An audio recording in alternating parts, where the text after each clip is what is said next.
But anyway, let's let's get this started. Season 4 Chaos Zero Nightmare Story. We about to get it started. Chapter 1. The pistol that failed to protect. The pistol? Yeah, the pistol. Okay. We get in here. I feel like I should put on. Should I put on autoplay? I don't even feel like. Yeah, let's put it on autoplay. Hopefully it doesn't go too fast. You know what? We don't do that. Don't do autoplay. I might need to do some pauses, you know? It might get a bottle of water because I've been yapping for so long, like last time. Okay. Anyway, the universe is vast and beautiful, enough to embrace all things within its arms. If nothing existed, it would be pitch black. Would it? Would it be? I mean, yeah. But countless stars in interstellar matter are scattered like paint, drifting upon the wave that is the universe. Waves, what the frick? Waves rise in the Milky Way formed by lights packed as tightly as seats at the popular Idols concert. And the okay, you know what? We're gonna roll with that. Burn their lives so intensely they could blind you if you're not careful. The black holes, gapping over like tunnels to unknown destinations. If you go into the black hole, you're just done, alright? Alright, make the vast universe feel even more sparse. Sparse? Yeah. Once you sense the immensity of infinite time and space, you fall into a profound helplessness as an individual standing beneath it.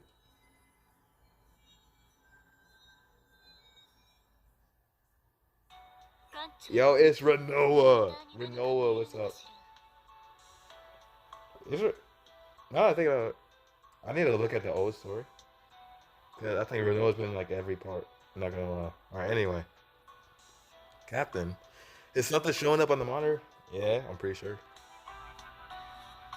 Just gathering my thoughts. Thoughts. Yes, thoughts. Only the pocket watch hanging from my neck. Pocket watch? Oh, that's how I be rewinding time? I knew I was cool. Anyway. Reminds me of the current time in place. I don't know how many more times I can turn it back. Or how far into the past I can go. So that is the clock. That's the clock that rewinds time in the battles. Wait, am I that powerful? Wait, how powerful am I? And so I pray, a woman's voice lingers in my mind. That means technically I couldn't. Okay, hold up. I'm gonna look forward to that lore later. Alright. Alright. When I'm lost, I find myself believing that following that voice will lead me out.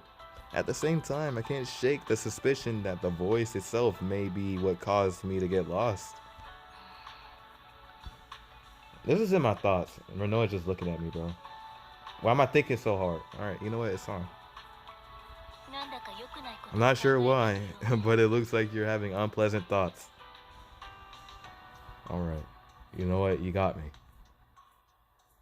Why? It's written all over your face. Yeah, I don't see my face, so I don't know what you're talking about. Alright, when you go quiet with that expression, I can't help but worry that you might disappear at any moment. I wouldn't think so, right? Don't worry, I'm not going anywhere. But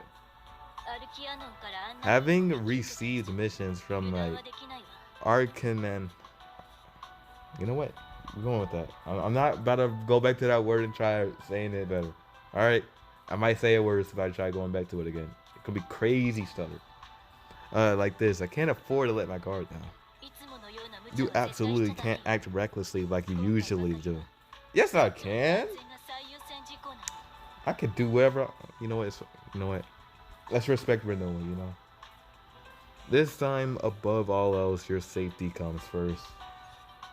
Renoa's brow furrows into a sharp inverted triangle. She looks unusually worried today. It's fine. Other protos could take on risks like this too. Exactly. See? It's not even a big deal. Other protos too? Yeah, I'm pretty sure, right? Right now we're on our way to investigate an incident that happened to those very protos. Huh. Even being as cautious as the other protos wouldn't be enough. And you still insist on charging in headfirst. If you end up going missing, then... See? What? It's obvious that the entire SS Nightmare would be put in danger. Maybe I should have made that excuse. Yeah, I think, yeah. It's alright. Typhera, what you doing here? It is certainly surprising. Even the executive department has never seen a case like this. Typhera, yeah, exactly. She just came out of nowhere. Hi, Typhera. The request details haven't been shared with the other agents yet. I ran into you on my way back from a business trip, and you had the same exact look on your face, so I asked.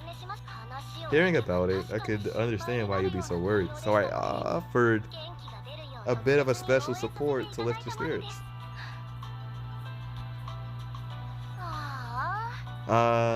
Having enough to dig up information about the Empire while avoiding the eyes of the Empire's own people is endlessly frustrating, I tell you. When the SS Nightmare is docking at Tryon, I can't even return to end up drifting through space. I missed you, Cat. Oh, wait, you missed me? Okay. Sorry for giving you such a hard time, I feel. How can I refuse when it's you asking? The freak? No, wait. Do I have a harem? I'm sorry. I have a harem, bro.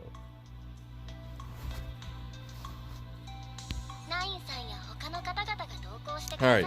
Having 9 and the others accompany me means I'm not lonely, and my room to maneuver has grown as well. However, for chaos, I wouldn't want to be any produce old other than you. What is this Riz? What is this Riz? What is this Riz?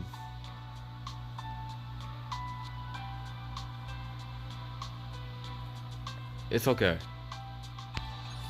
And the first news I hear when I return is about a violent crime targeting only protos.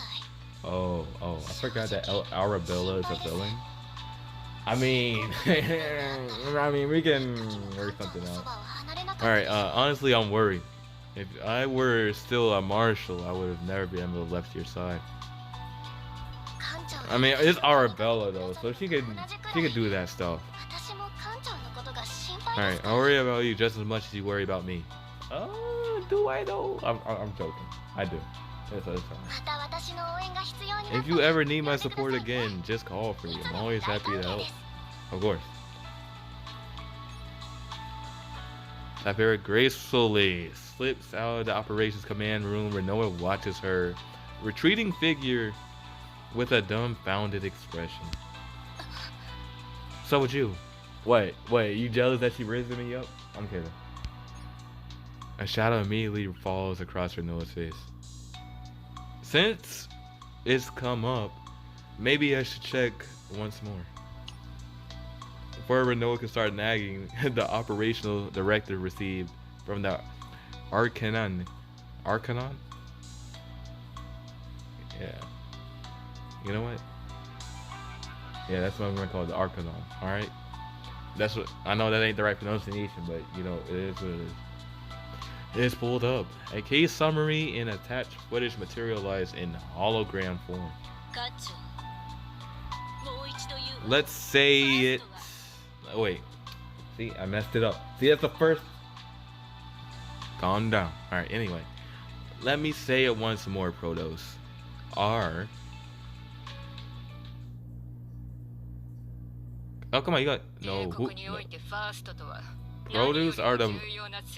Oh wow, really? So what is this? Whatever.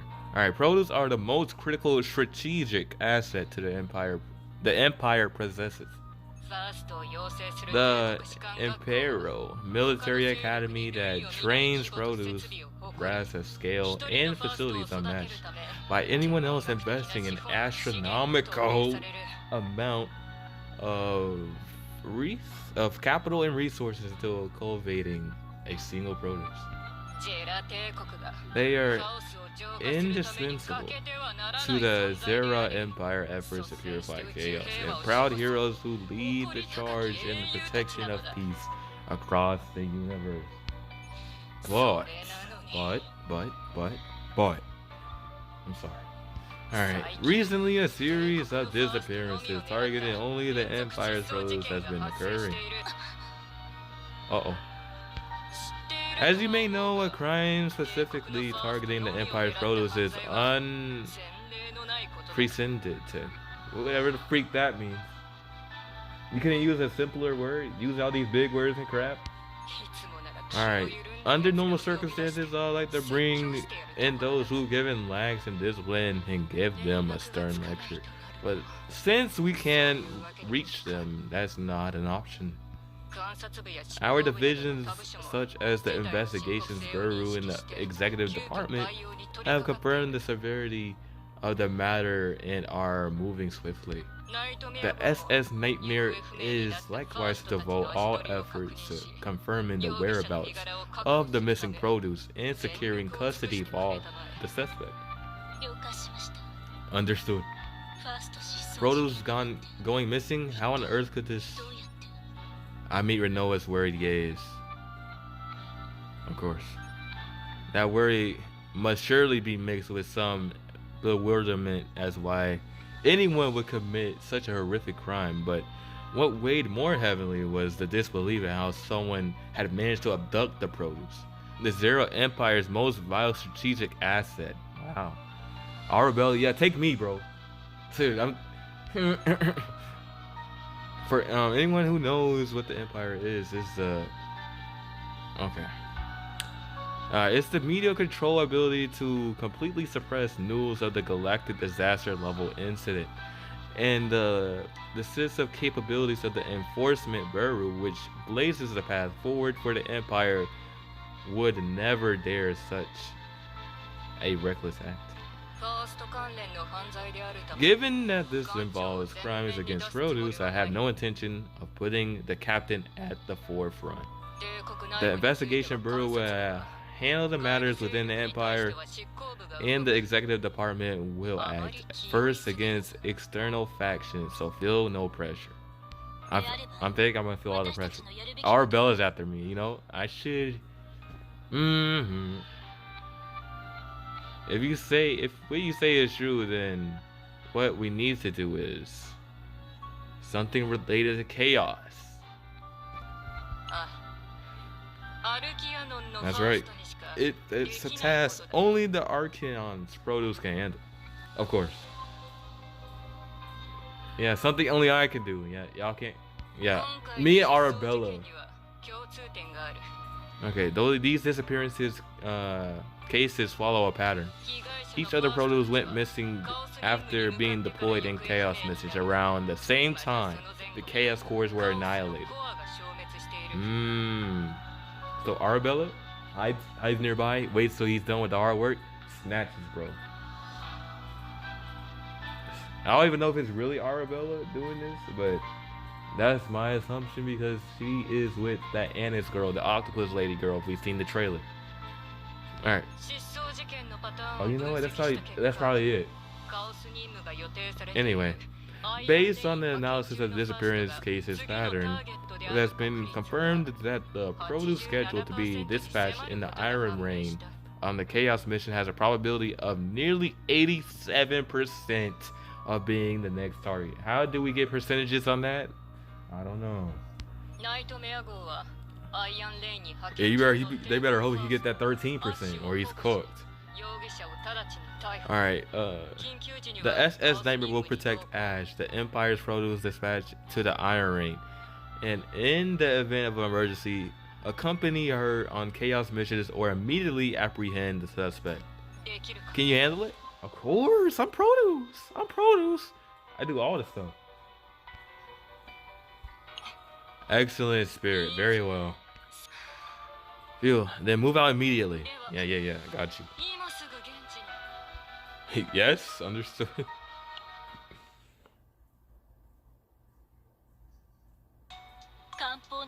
I was glad I didn't hear anything strange like firing cannon shots, but that wasn't like a director at all.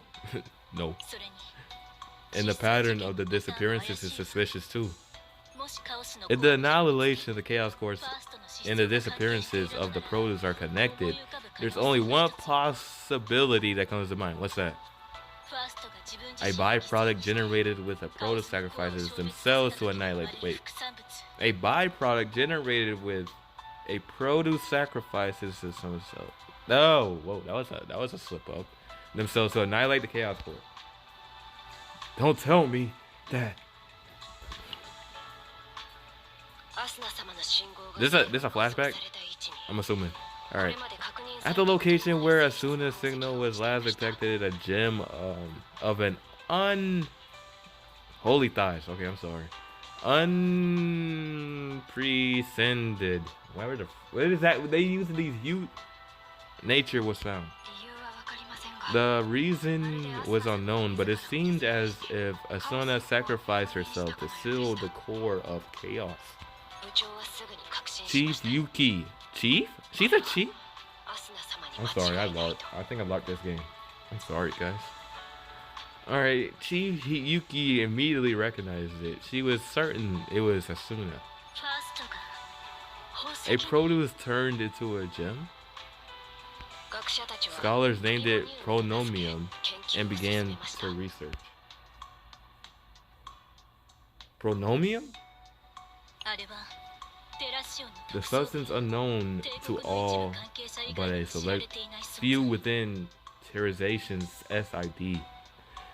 Certain imperial insiders. If the crime was caused by something whose very nature hasn't been fully analyzed, the severity of the matter would be far greater. The massive signals detected from the radar that had shown nothing until now.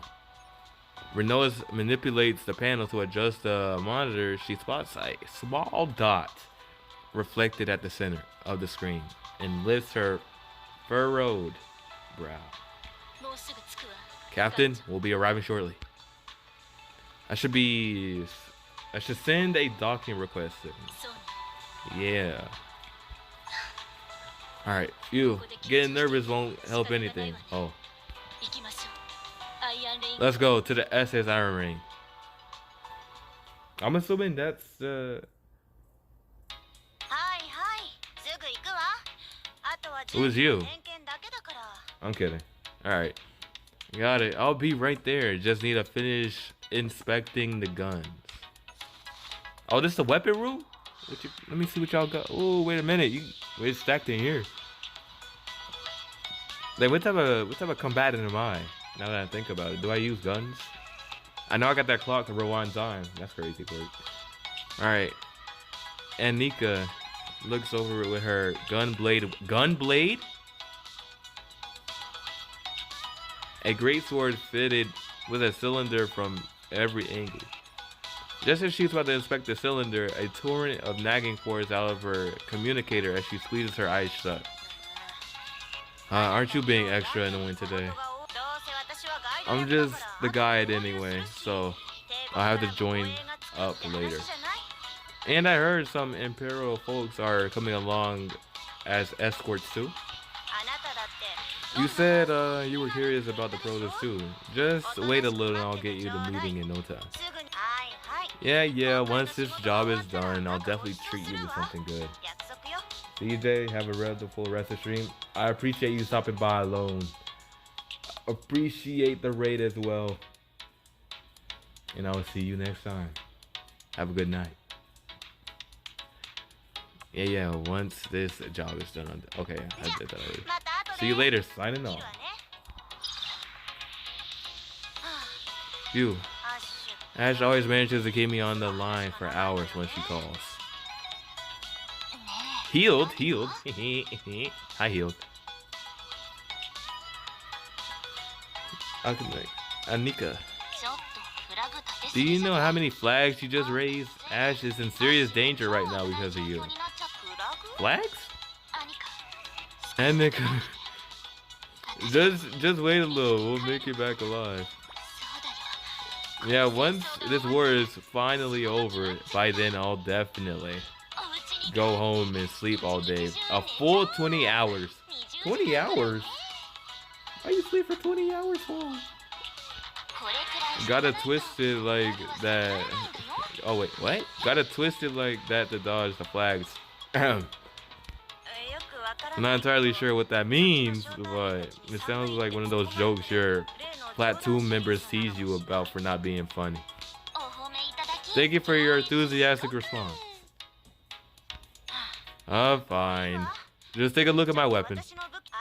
I had to escort the agent sent from the Archeon. It'll be a disaster if it broke down on me.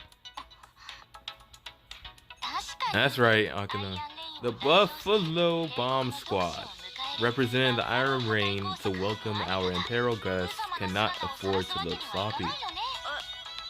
I wouldn't say I'm representing all of the Iron Rain. What is the key to not falling behind in the Imperial folks? An extensive knowledge of firearms that circulate exclusively on the Iron Rain. Firearms Expert Heal's one-day class is now available. Absolutely free. One-day class. Yeah, I'll sign up, I guess. Come on, sit down, listen. Just 10 hours, and you can be an authority on weaponry. 10 hours? Dang! Wait, you getting this for free? Hey, yeah, I'll sit in your class for 10 hours. Just make sure I get breaks in between, you know? Because I might fall asleep. You just want someone to chat with. Go away. Oh, dang. Don't be like that. Okay. I'm dead.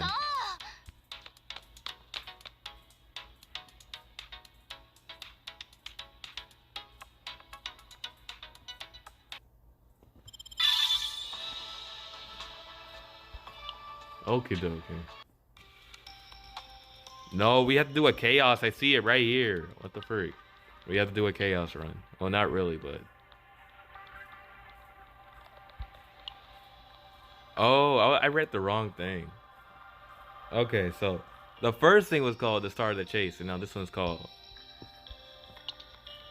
the SS Iron Rain. Yeah, I read the chapter the first time. I mean, I should have, right? Alright, anyway.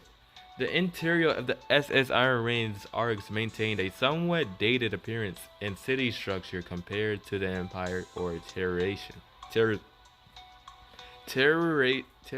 Holy? Let's keep going. The most striking feature was, without a doubt, its military feel. Every agent who's visited the Arc City agreed it would take like an old army base. Armed soldiers roamed the streets in a sharp, acrid smell hung from the air as everyone there had a taste for gunpowder. The first person to come out and greet us was also a woman equipped with a firearm in the form of a greatsword. Who's that? Oh, her. Nice to meet you. Some of you might already know me, but I'm Akina, the leader of the Buffalo Bomb Squad. Now, why is it called Buffalo Bomb Squad? I don't know. First time on the SS Iron Rain. Anywhere you'd like to see? If you want, I could give you a tour for the munitions factory.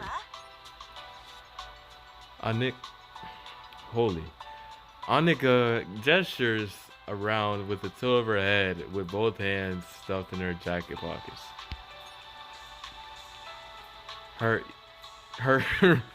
Okay. Let me stop.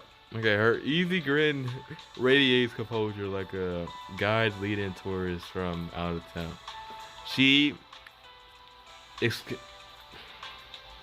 Not just the comfort, but a certain pride. Are you sure that's right? If oh my gosh, it's your side that's in a hurry, not ours. The ship Ash is on has already departed. They said chaos will enter along with us, so it should be safe for a while. The problem is that what comes after Ash infiltrates chaos with us. Regular agents often has a hard time responding to emergencies inside chaos. So if anything happens, the produce from the SS Nightmare will help out. That's what I heard. Is that right?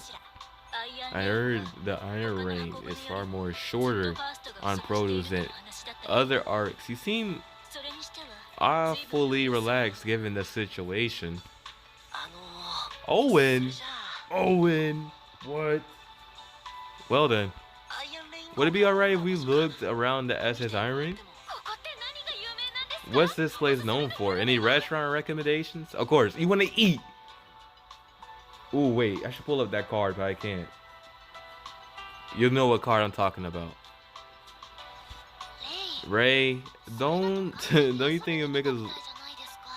Alright, Ray, don't you think that makes us look like we're just here on vacation?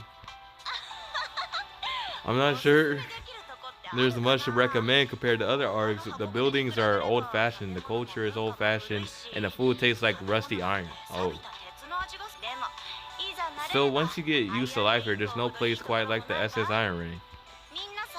If you're all okay with it, I'll show you around a little bit before we head out to Ernest. Yeah, sounds great. I was curious whether there'll be any weapons here that suits me. Mika, let's head to the restaurant over there. She literally said that. Okay, Ray, what the freak? I know. That restaurant over there, don't tell me. Are you talking about that building that says Dandelion Hall? No, not that one. No, the one next to it. Oh, you got a good taste. That place actually gives you fried egg on the house. Every other restaurant that's used to just give you a boiled egg or yogurt ended up closing down because of that place. A fried egg? How could it even be enough to compete? I didn't know. Yeah, Ray's a mega foodie. All right, that's cool. Don't take it at face value from what Beryl told me. That place has been around for over 30 years. She's pulling your leg because it's your first time in the SS Iron Ring. What? You were tricking us?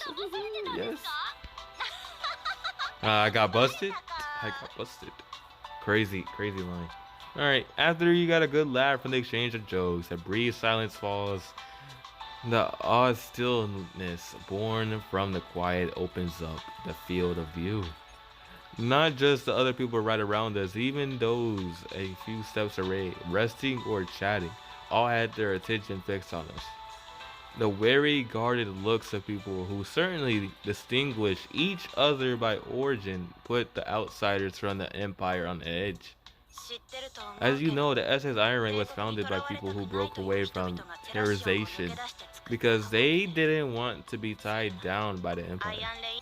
Most of them weren't too thrilled to hear you're from the Empire, but don't worry, they may look rough, but they're not bad people.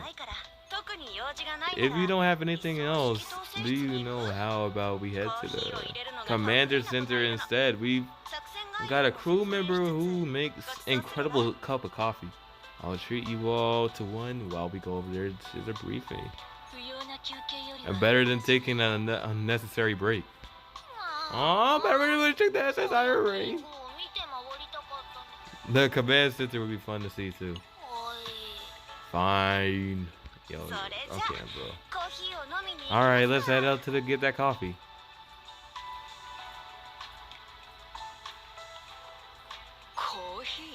Coffee? Forget it. Just grab something from the vending machine.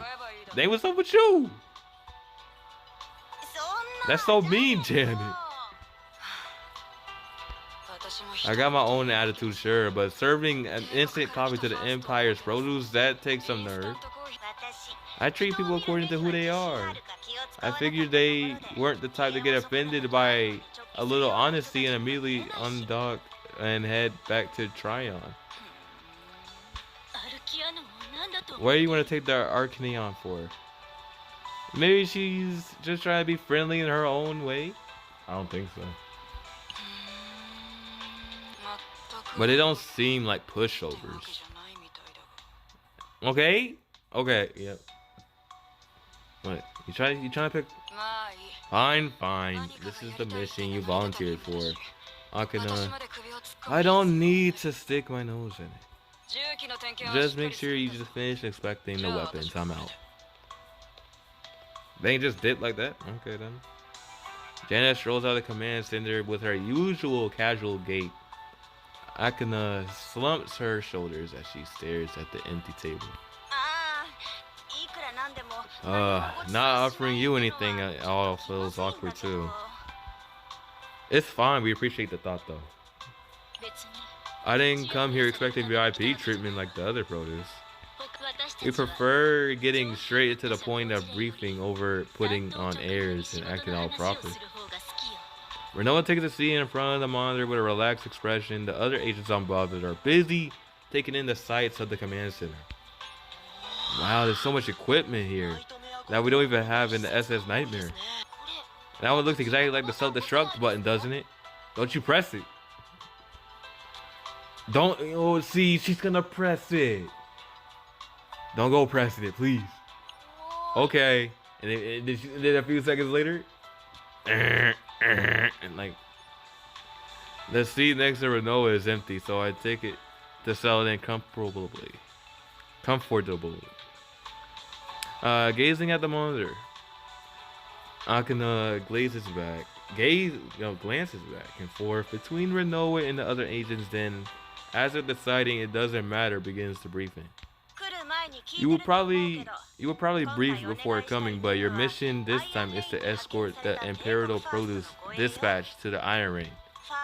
I heard it's because of the Produce serial disappearance case, but I don't really know the details. Anyway, you're scheduled to enter the Chaos missions pretty soon. Make sure that our Produce doesn't run into any trouble inside the Chaos, got it? I can save myself, I can rewind time, sucker. I'm sorry. The planets in Chaos name? The Katoscope Hatchery on planet Pagna. Pagna. There we go. The place is crawling with invaders, but if you're careful to avoid them, you can gather quite a few useful resources.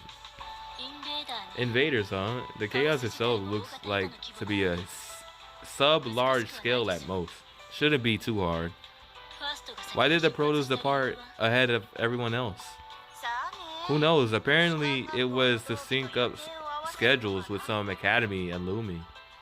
Produce, you're vice captain. Vice captain? Oh, no wonder why we're so close. Your vice captain seems quite the hothead. Is she always like this? I mean, yeah. Hakana tosses out a blunt question with her her usual unhurried demeanor. It wasn't as thorough I'd come expecting the grand reception Renoa had mentioned, but the atmosphere being laxer than necessary was actually creating its own type of tension. The reason I didn't answer right away was that I haven't been by Renoa's side all this time. I could see that, just as Akana pointed out, she does seem more on edge than usual. You're too tense, Renoa. Relax some shoulders, bro. Tense, yes. No, to protect the Produce, this level of vigilance is necessary. Isn't it strange to be the one who's relaxed? Yeah, it sounds like the vice captain absolutely adores her captain. I know exactly how you feel. I'd be lost without Ash too. That said, getting anxious this early won't change anything. We have to do what we can when we can. If we succeed, great, and if we fail, then what can you do?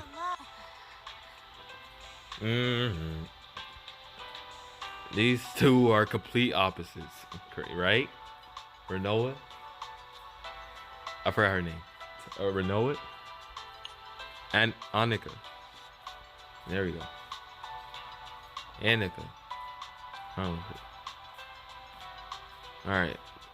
To Renoa, who wouldn't hesitate to risk her own life to save others, Annika's seemingly complacent attitude must have been deeply off-putting. Probably sensing the subtle tension between Renoa and Akana, the other agents who had been looking around also held their breath.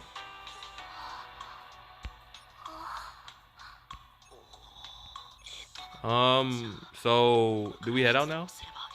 This isn't the time to jump in, Owen. Hold on, let me check. While I'm at it, I can show you a cute little Ash face too. She's probably the cutest among all the produce staying on the Iron Ring. Hello, SS Blue Falcon. Come in, SS Blue Falcon. Akana operates a panel beneath the monitor, then takes a few steps back to look at the screen. The message attempting to contact the SS Blue Falcon appears on the monitor. Alongside the message, a live video feed plays showing the ship observed in the SS Iron Ring. The SS Blue Falcon drifts through the space at an extremely slow pace, as it had no destination. Once the connection is established, footage of the ship's interior begins to play. Ash, look over here. We got guests on for the Empire. Oh! The moment the window... What? The moment the window appears, a deafening explosion pierces our ears. What? And the entire feed is engulfed in flame. What the freak? What's up with this? That's crazy, bro. Chunks of crew members' uniforms and ship equipment scattered to thousands of... Holy, bro. The onboard feed cuts out immediately. Look at what you did. How can I look at what you did? The feed from the SS Iron Ring's small satellite camera captures the explosion clearly. Wow. The SS Blue Falcon blazes with intense light as it's showing off the firepower that Iron Rain takes pride in. Ash? Ash gone, bro. Dang, bro. The sudden catastrophe registers only lately as we begin to understand what happened. The anxiety, fear, and despair and confusion into my chest like a fallout from the explosion. That's crazy. The story just started. What the? The story just started.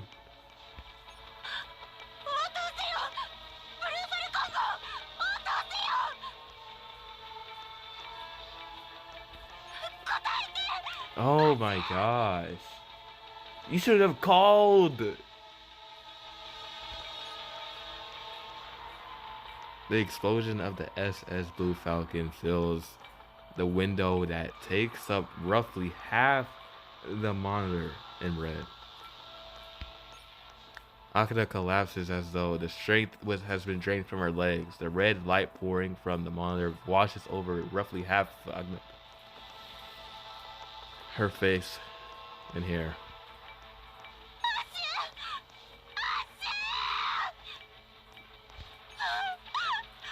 That's crazy, bro.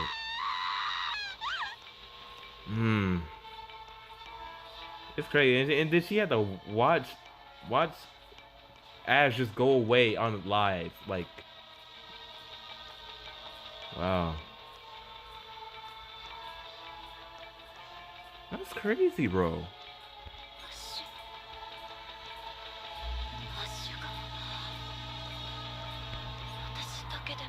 Even if I go alone, I have to. Even if I go alone, I have to go save her. If I search through the wreckage from the explosion. How can I relax? They're still away. Look at the monitor. A small dot shoots out from the center of the explosion, then crosses a vast expanse of space at a steady speed. That aircraft is definitely an emergency escape capsule The engine is still running, which means someone is definitely operating. Okay. Okay. An emergency escape capsule? Yeah, Ash is fine, I hope. In the footage where the explosion has settled, there is only a black space and a single small dot between it. The small dot crosses Akina's eyes. Everyone prepare to deploy. The objective is the SS Blue Falcon's emergency escape capsule. Mika requests launch clearance from the SS Nightmare. Ray, help Annika. Owen, keep your focus on guarding the captain. I mean, what's Owen? I'm kidding. Owen's cool. Akina is not over yet. If you want to save the produce no matter what, don't give up. Exactly. Is it really possible to save Ash? I mean, yeah. You just use a escape pod. He might like land somewhere, but I'm pretty sure we could find him. I mean, it's kind of like the story with Zenlu and Faye. I mean, she was lost in the chaos because the Empire failed and crashed and got destroyed. I mean, yeah, I'm pretty sure it'll be fine. I hope. Alright. You won't know till you try. I reach the hand out to Annika as she takes it with trembling fingers and struggles to raise her feet. The monitor's unwavering eye continues to display the current coordinates of the SS Blue Falcon. The lost signal message seemed to repeat itself meaninglessly. But a moment later, a ship-wide broadcast from the SS Iron Rain follows. Explosion aboard the SS Blue Falcon carrying produce Ash. All related units prepare for immediate deployment. The SS Nightmare escort officer is to cooperate with the SS Nightmare and begin produce rescue operations immediately. Explosion aboard the SS Blue Falcon carrying produce Ash. All related units. Like you said, maybe it's too soon to give up. Please, SS Nightmare, help me save Ash together. Of course, of course. Time, space, freedom, constraint, the finite, and the infinite. What happens when it all gets mixed together? Aren't you curious? Oh. Dang, it just got flashbanged. What the freak was that?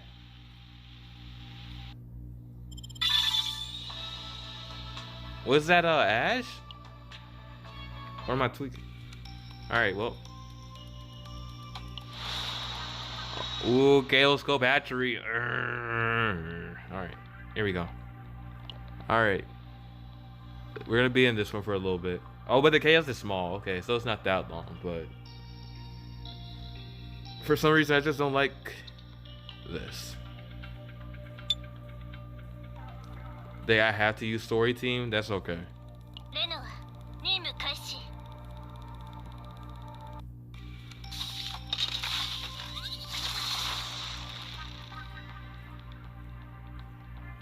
Okay.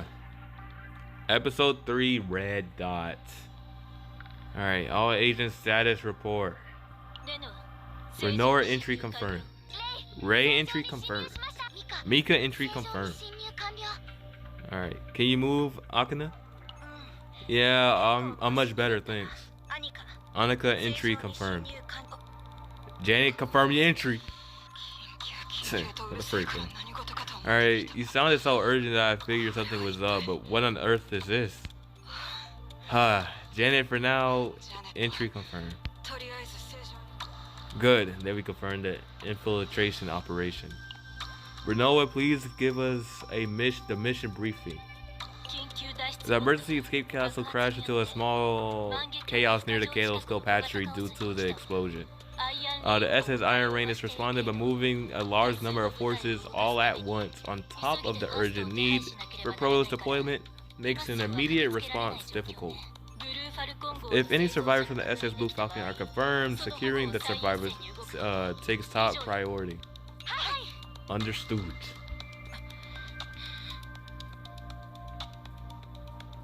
Alright, I get it.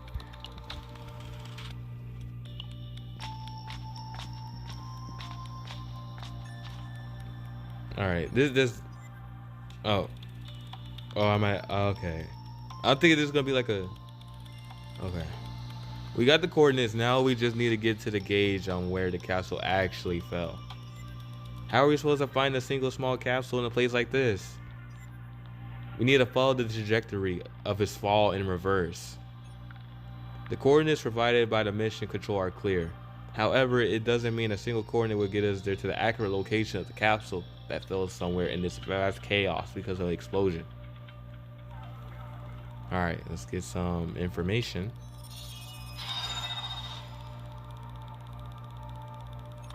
The capsule kept transmitting its distress signal right up until it crashed. The signal last known coordinates, the shockwave from the explosion, and the capsule's launch angle. Trace those three backward and the scattered trajectories coverage on a single point. Dragnet the coordinates.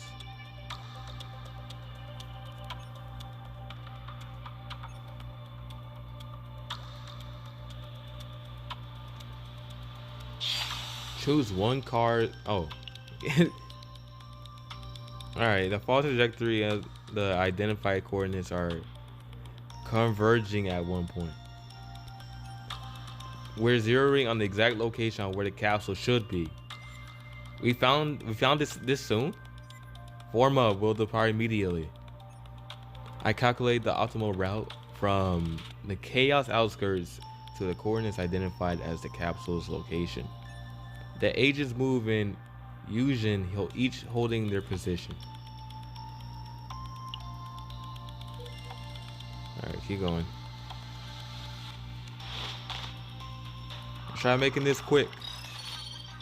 Man, they got a lot of HP. Yo, we know it. Let's do some. I used the wrong card, bro. It's fine.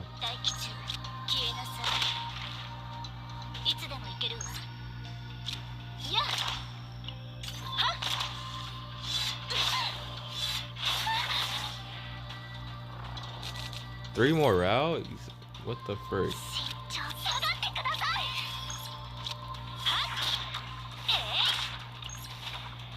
Yeah, let's just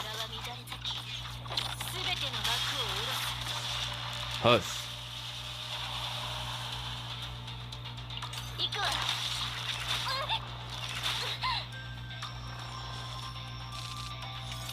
All right, see? Here we go. See?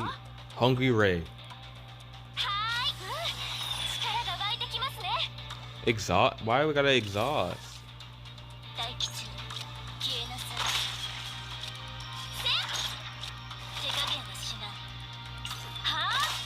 See, same thing Heal did, because she shoots the other enemy for some reason. I don't understand why they do that, but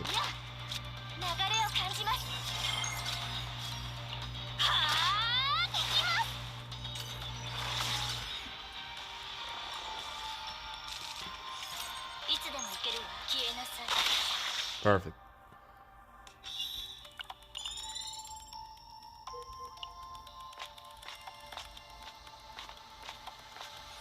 The inside of the cave was filled with gems. The walls of the ceiling and the floor itself. Okay. Everything looks the same no matter which direction. Are we going the right way? We'll get lost if we lose focus. You're everyone on your toes. I can see. Wait. Bert. I didn't think it would be more dialogue.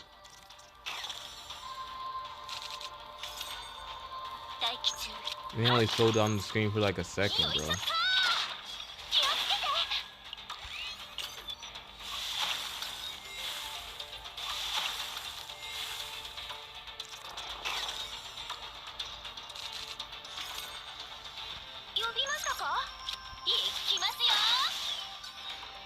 Oh, we got some epiphanies going on here.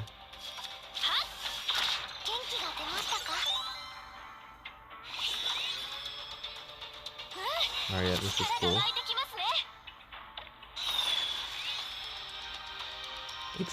Why I gotta exhaust? Like, oh, okay, now I see.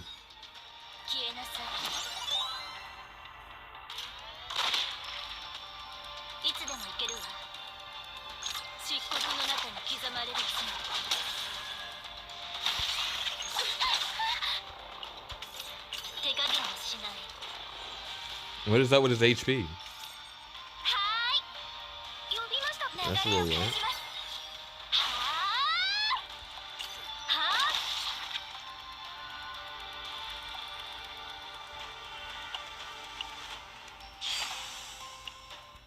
Alright, turn that off so I don't mess it up.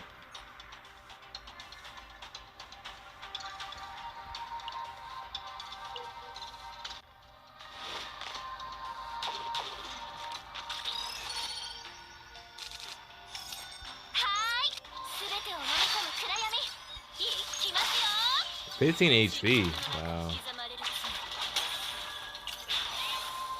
Oh, he died. Wait.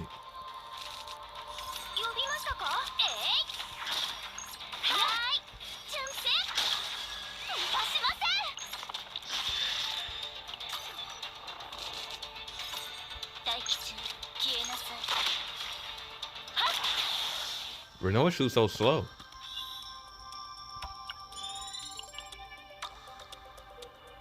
All right, keep going.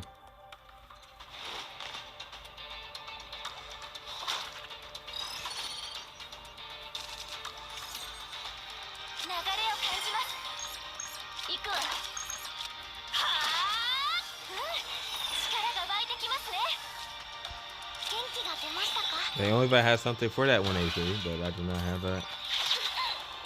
And they don't have counterattack, so I'm just stuck getting hit.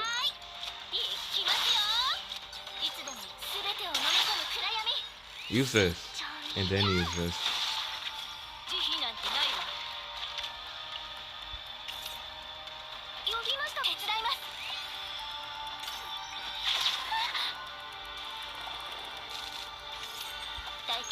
Yeah, we out of here.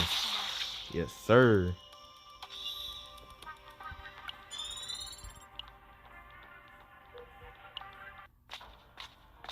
All right, this should be more dialogue. Holy fat flashbang. Just need a, then I can finally return home.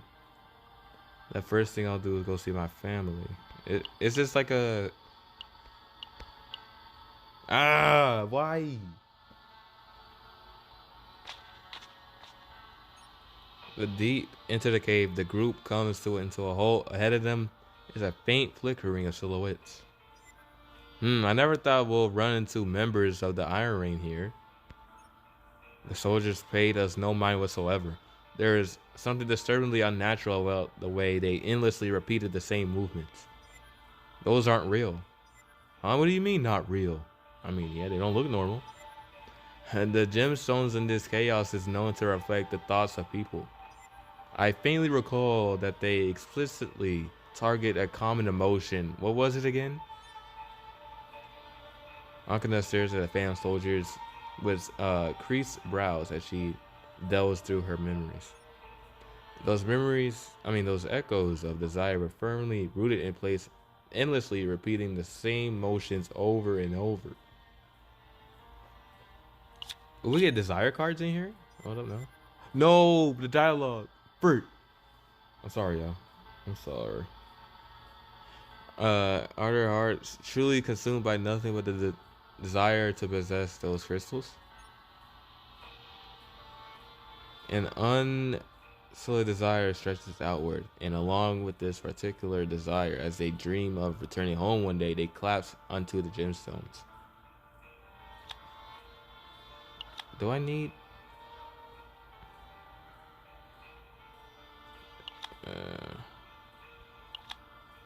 no, I don't need no... What did that say? I don't know. See, like, I want to click the screen, but I feel like I'm gonna be more careful, bro. Because Renoa just pops up and there she goes off the screen. Alright, given it's a small chaos, I expected the infiltration itself to be easier than usual, but perhaps we had witnessed an entire warship explode. The tension simply wouldn't fade. The group find their place around the fire and decide to have a moment's respite. My hands are still shaking. No matter how you looked at it, it still looked like a normal gemstone. Ray, stop eating. You eating up cookies still? Alright. Haha, you're not wrong. Even I was confused. But don't you think it was a bit cute? Cute? That monster just now? After catching their breath and looking around, they realized that the vista of the cave was astounding. The gemstones embedded throughout the walls glowed faintly as if awakened by the group's breathing. The red dot never stopped blinking, even during their rest. It was as ashes. Wait. I didn't even click nothing either. I didn't put it on autoplay. Oh, that's lame. As they neared their destination, anxiety and relief each took turns bombarding the group's nerves. Enough time has passed and the group has dusted themselves off as they left the warmth behind. The red dot was still blipping out there somewhere waiting for their arrival. Alright, we about to be there, aren't we? Yeah.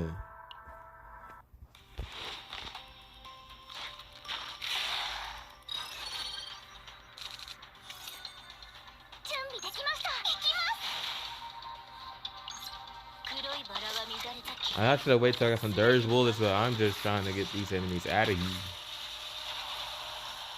And they don't let me start with attack cards for some reason.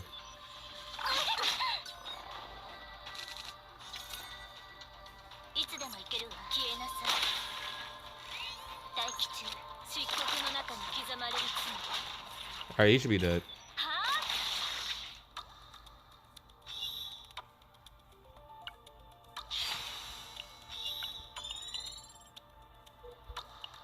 Alright, final room. We should get some idea. Alright, having exited the narrow and dark cave, the landscape bathed in the jewel-like radiance of the planet stretched out before them. The obstructed view suddenly gave away, revealing an endless stretch of land. There wasn't much more left between the group and their destination. Phew, we finally got out of that cramped cave. Man, this is refreshing. We gone this far and our destination should be just ahead. Just a little bit more, everyone. I gotta fight them. What the frick is that? Invader monsters. Each one of them is weak on its own, but if we rush in carelessly and get surrounded, you'll be in serious trouble. So we'll have to go in blasting with everything we got. Akane raising her gunblade, like, how can you make like a gun like a sword? Like that's a unique type of weapon. Hold up now. All right, sparks flashing Akane's eyes as if to announce the firepower of her weapon. Let me show you what the Buffalo Bomb Squad is really made of. So I actually got to fight. Okay, that's fine.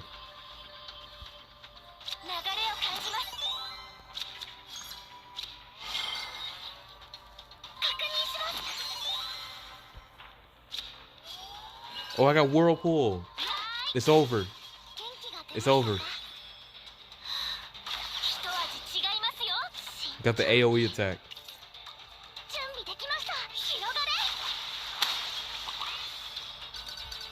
That did nothing.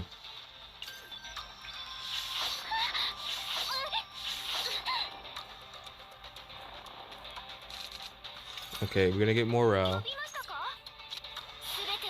You know we're gonna get some hits in.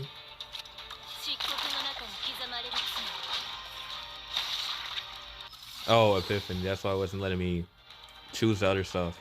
We're gonna draw. We need some draws.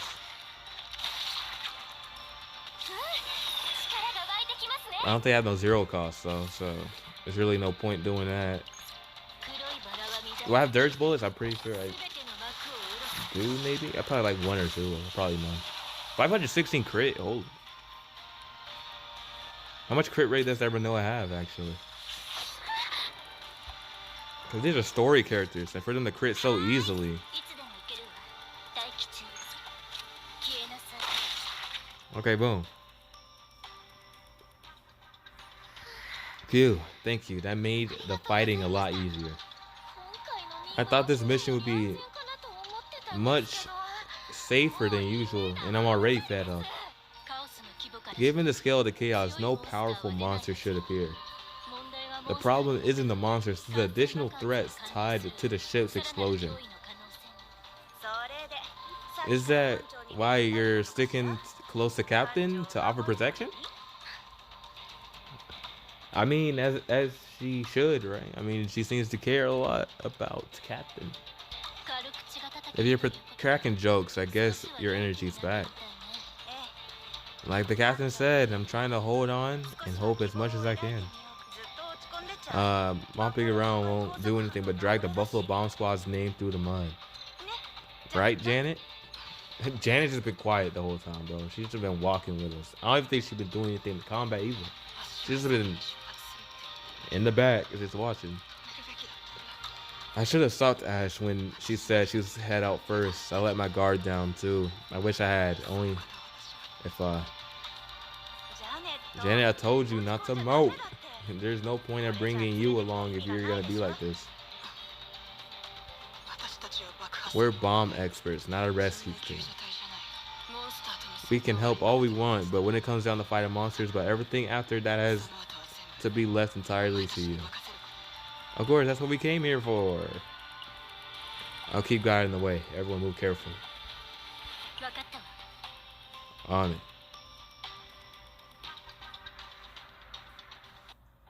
I healed. Akana, are you okay? People are being called from all over in this chaos. What on earth is... Akana? Akana, where you at?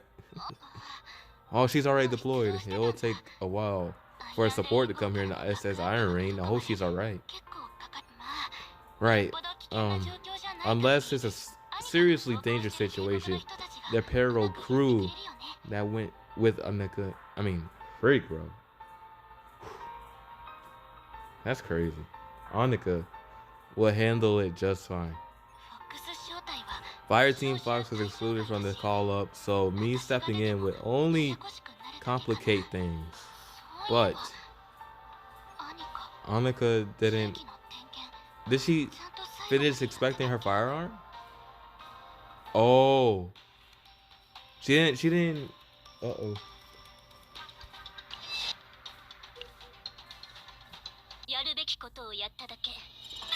Her weapon isn't tuned up right? That's not a good sign. Okay. Chapter 4. Well, not chapter 4, but like episode 4, I meant to say. Proto's killer. Alright, we might actually see something in this episode. We're gonna see what's up. Arbel, you in here?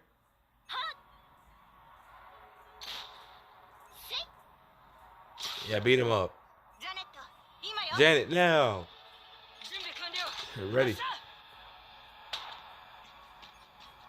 Under the Aegis efforts that insectoid monsters spell one after another, especially when Annika and Janet unleashed their firepower, the clustered monsters vanished into the dust in an instant. Glad you loosened up so quickly, right, Janet? Well, more or less. Looks like Annika and Janet have recovered too. We're about at the target point. Everyone focus. Okay.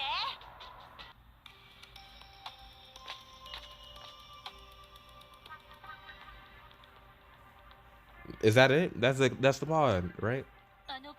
Is that the capsule? It looks like it. The hull is badly scorched from the explosion, but the structure is still intact. If the ejection went without a hitch, the crew aboard should definitely be safe. The capsule reflects once more in Akina's eyes. It was nothing but a tiny dot in the command center monitor, but now that the capsule fills her entire field of vision.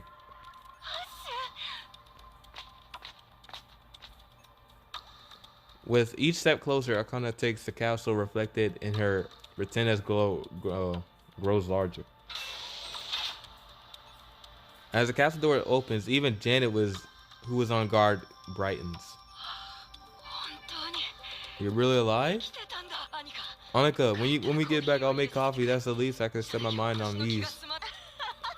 Sure, I'll take you up on that. And then watch the capsule not be... We'll see. And the SS Nightmare, especially the captain. Thank you. You've taken a huge weight off of my shoulders. Not at all. We're the only one that needed to be done. Our mission is to join the Chaos mission and to apprehend suspects when necessary. The ship's explosion is unlikely to be a regular accident, so there's a high probability that it is connected to the suspect in the serial disappearances case. As soon as the rescue is over, we need to investigate the capsule and track down the suspect. In the worst case scenario, the suspect may be planning another crime, or perhaps, if they're bold enough to commit crimes against Protoss and plan a large-scale terror attack. Wait, don't tell me.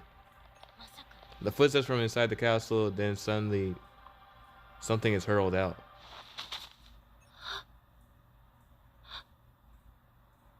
Oh, that ain't Ash, right?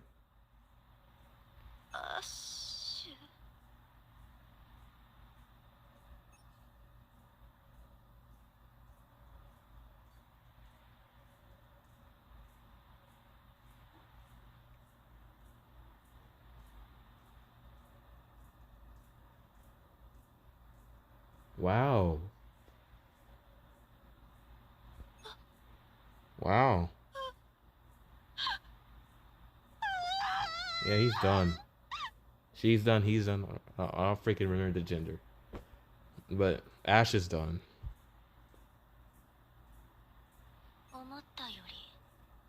She landed further from the Chaos Core than expected. I'm assuming that's the Ennis in there, right? Or Arabella? Something. One of the two, bro. That's crazy, bro. Why you do Ash like that? The origin of the footsteps that echoed inside the capsule steps into view. Her gaze closes in silently like a suppressed gun. So you got here first, as expected. You there? You're the Protoss, aren't you? Hey, don't look at me. Oh, don't look. Hey, don't come over here. Actually, the woman with a chilling voice raises the corner of her mouth with the tiniest fraction. In that instant, my breathing stops and my limbs go numb. It was something like simple tension or pressure, a sense of wrongness. No, rather the exact opposite of wrongness. I feel like an insane, intensely familiar power from the one who killed the Iron Range Protoss, but without thinking. She grips the watch hanging up. What? What? What? Why? What are we doing? Why? Oh my god. See, we're done. You're a Protoss too. Oh. Oh. She's a... That's something. Okay, well, that's right. Can you feel it? I've met countless other Protoss, but you were the only one I was most curious about. Of course. Of course it's me. Everything's relied around me. Yeah, that's cool. Yeah, okay. Annis. I heard you had definitely left the Iron Ring. Alright. It was Akana. I have no interest in the Iron Ring small fry, so get lost. The woman called Annis nudges Ash, who has collapsed before her, with her foot and rolls him aside, then approaches step by step.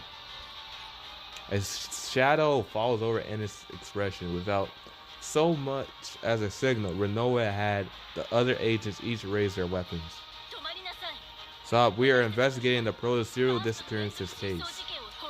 Given that you were found alongside the body of a protected target, even a fellow Protoss can be ruled out as a suspect. Take one more step and I'll shoot. Oh shit. It's going down. Haha, pointless procedures. Useless toy guns. One look and you could tell, can't you? I'm the culprit, alright. Alright. Shoot or don't. Do as you like. I'm taking that Protoss with me. Oh shoot. Yo, but I mean, don't do that though. You know, I should stay with my squad. Feel me?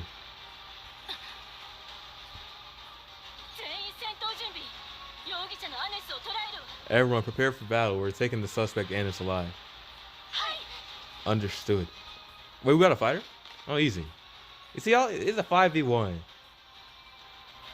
The moment Renoa gives a signal to agent, yeah, it's a 6v1 because including me. But I'm staying over here because I need to be safe. 5v1, bro.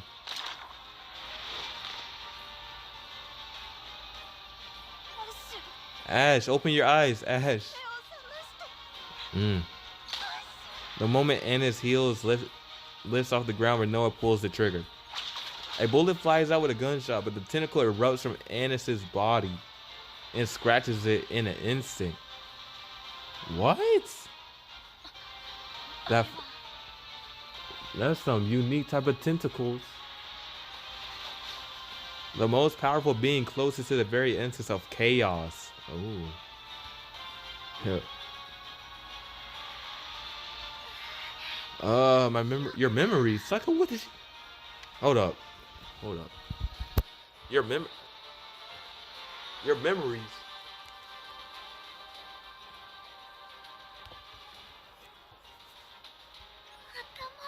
My head is full of confusion. Confusion?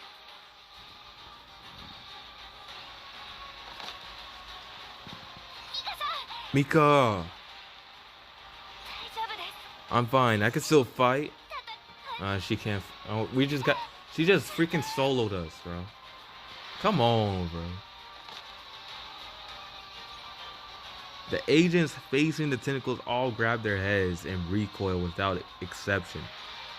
From the water spear Mika controls, scenes of water flow endlessly, and around the tip of Owen's spear, a sharp and unstable wind coils. Reyes clutches her collar as he was struggling to breathe, while Arcana can only stare at Ash rolling on the floor, unable to even open her mouth. Renoa unleashes a barrage of attacks with her pistol and rose vines, but out of the many tentacles stretching out, only barely 2 of the 3 can sustain any wounds. Holy, bro. You're annoying. Everyone relax. Relax. Captain.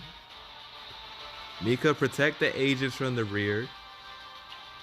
And Rey, take control of the position on the flank. Their freaking motivation is so low now. While Renoa handles the front and Omen assists with defense. Y'all can do this, right? No, they don't seem confident enough. I'll try. Got it, Captain. Protos. Oh, shoot. Right. There's one more Protos here, so I could just swallow this one whole in this current. What the freak? Hey, I don't want that. Tentacles erupted from Innocent's body. Sees Ash's limbs and head lifted. Oh, he's talking about him. Oh shit, him hurt. Freak, bro. Don't leave Ash alone. The tentacles coil around every part of Ash's body like a snake eyeing its prey. Before a long, Ash's swarm vanishes entirely, leaving only a coiled mass of tentacles suspended in midair. Ash, swallowed in the indestructible form, soon raises again into a thick, rigid tentacle as it screams and hurls itself toward Renoa.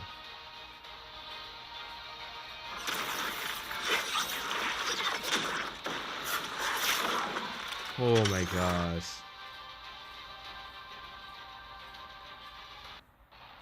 I'm glad they bring the animations in the story too. Like that was the queen. I'm not gonna lie. Dang, bro. Renoa! Because a stream of water flies toward the tentacle but spills on the floor before it can even make contact. Rey and Owen collapse to the ground as if crushed by something unseen. What? My head? No, what is she doing? Renoa! I have to save her, but I need to...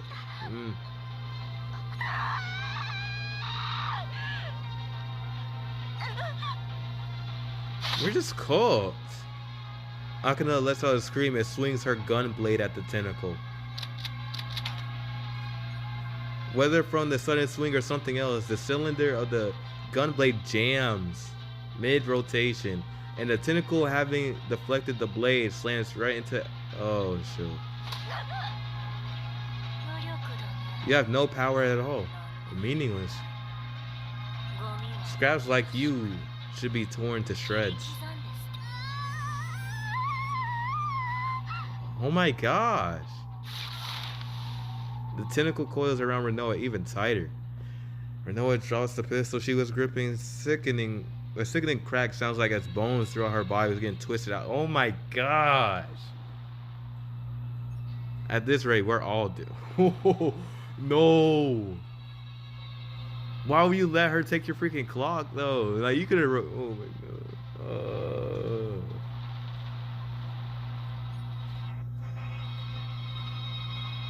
Life core, pocket watch. I have to keep the agents alive by all means, but no method can avoid side effects.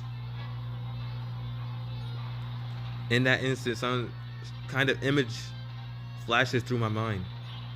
Even with her eyes open, her consciousness is seized by the presence far more immense, vast than Anna's before her. Still bearing a sword, her gaze meets a fragment of it. Healed! Hey! Just before an arrow strikes Anna's between her... okay, I can't read it. Okay, that's cool. Stop. Give up and surrender, otherwise I'll fire another shot. Healed. I called in a support bombardment. The coordinates are unnaturally the spot where the arrow landed. At any moment now, dozens of warships from the SS Iron Ring will block a hole right through your forehead. You're sending dozens of ships into the chaos without a Protoss? There's a Protoss right here.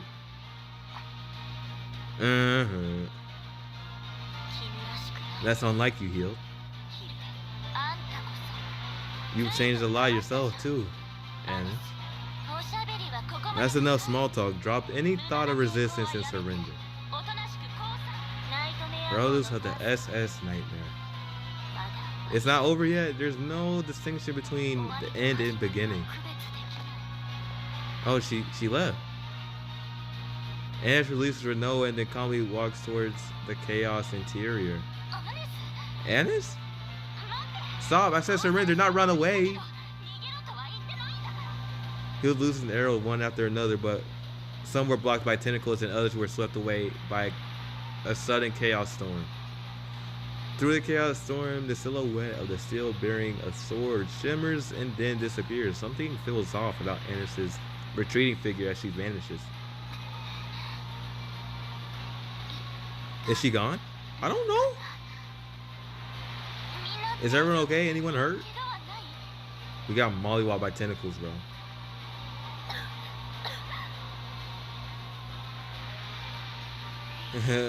Water's dripping. You don't look... Exactly, just got beat up by tentacles. At least that's a relief. I was worried about Sheath counterattack. He lets out a long sigh and plows down on the spot. I must be out of my mind, even if a small-scale chaos chasing it all the way here without a Protoss. Huh? You came without a Protoss? I couldn't just sit here waiting for another Protoss. The support from the SS Iron Ring is already running late because of that. If I hesitated too, who was gonna save Akana? I came in charging into the chaos ready to die. Lucky for me, it worked out. Risk taker, indeed. Huh? But you said reinforcements were coming. She lied. Oh, they are coming. Oh, okay, never mind. I lied again. 2 times. Uno reverse. Way over there, see? Healed points to the distance with the tip of her index finger, and there, barely visible given how short she is, a single soldier comes in trotting over with a rifle in hand. Uni! Commander, wait for me! I'm gonna get lost out here. What? No, you're not planning to die in a place like this. You promised to propose to her when you get back. Hang in there just a little longer. When did I ever say that? I hate you, Commander. Heel grinned smugly up, apparently convinced her joke. Tossed out to get a laugh landed perfectly. Renoir watches Healed for a moment, then our eyes happen to meet and we exchange a look. The meaning behind it needs no words. What is with this?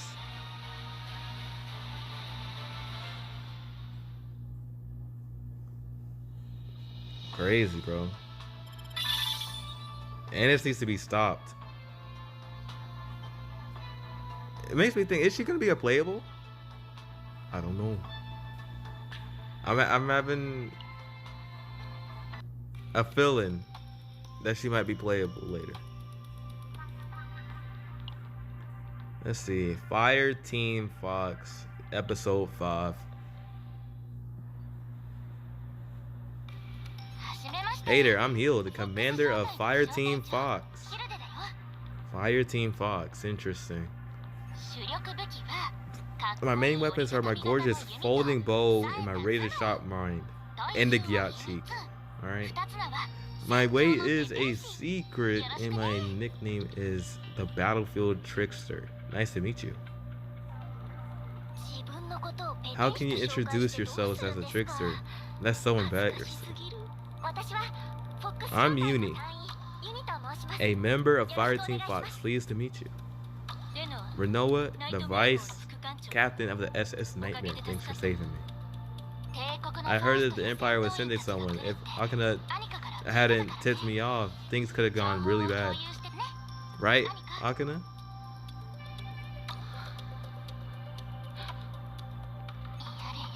My, she hasn't came around. Akana, wake up! You're awake, right? No. The cylinder malfunctioned, so I couldn't stop Annis. No, if only I had set out with Ash at the very beginning. Someone had to serve the SS Nightmare's guide, and the truth is, you were the most qualified person for it. If you had boarded the SS Blue Falcon with Ash, you would have advantaged the cosmic dust alongside with her. That's true, because it's only one escape pod. Healed. Don't be angry at saying it's not your fault. Nothing would have changed if the cylinder had worked. You'd just be shouldering the blame for yourself and drowning in regret. What would you know? Akana grabs Healed by her collar and immediately raises her fist. Oh.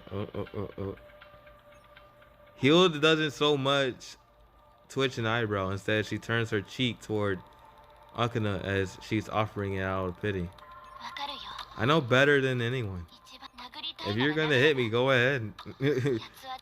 How nice for you to have someone to take it out on. Akana. I'm sorry, that was out of line. As Akana releases her grip on Healed's collar, Healed lets off her lapel as Uni hugs and steps between Healed and Akana. Then Janet moves in as well, taking her place at Akana's side. Even if it was you, Akana, I wouldn't forgive you for picking on Healed. Do you understand? It's alright, Uni. I would have reacted the same way. Though, of course, I've already been through it myself. Healed. That's not something you joke about. Ah, help me, Uni. Now it's Uni's turn to stand on her tiptoes and grab Heel by the collar. Heel's ponytail switches back and forth like a horse tail. Anyway, sorry about that. So, what should we do now? Huh? We did come in charging in here on a whim. Meaning we didn't exactly plan what we do once we got inside. That's not something to brag about. Okay, help me, Uni. How you both get along so well? I mean, it's our partner after all. What do you think, Renoa? There's usually only one thing to do. For now, as far as we're concerned, the mission is already ended in failure, as our contracted target is dead. Unfortunately, bro.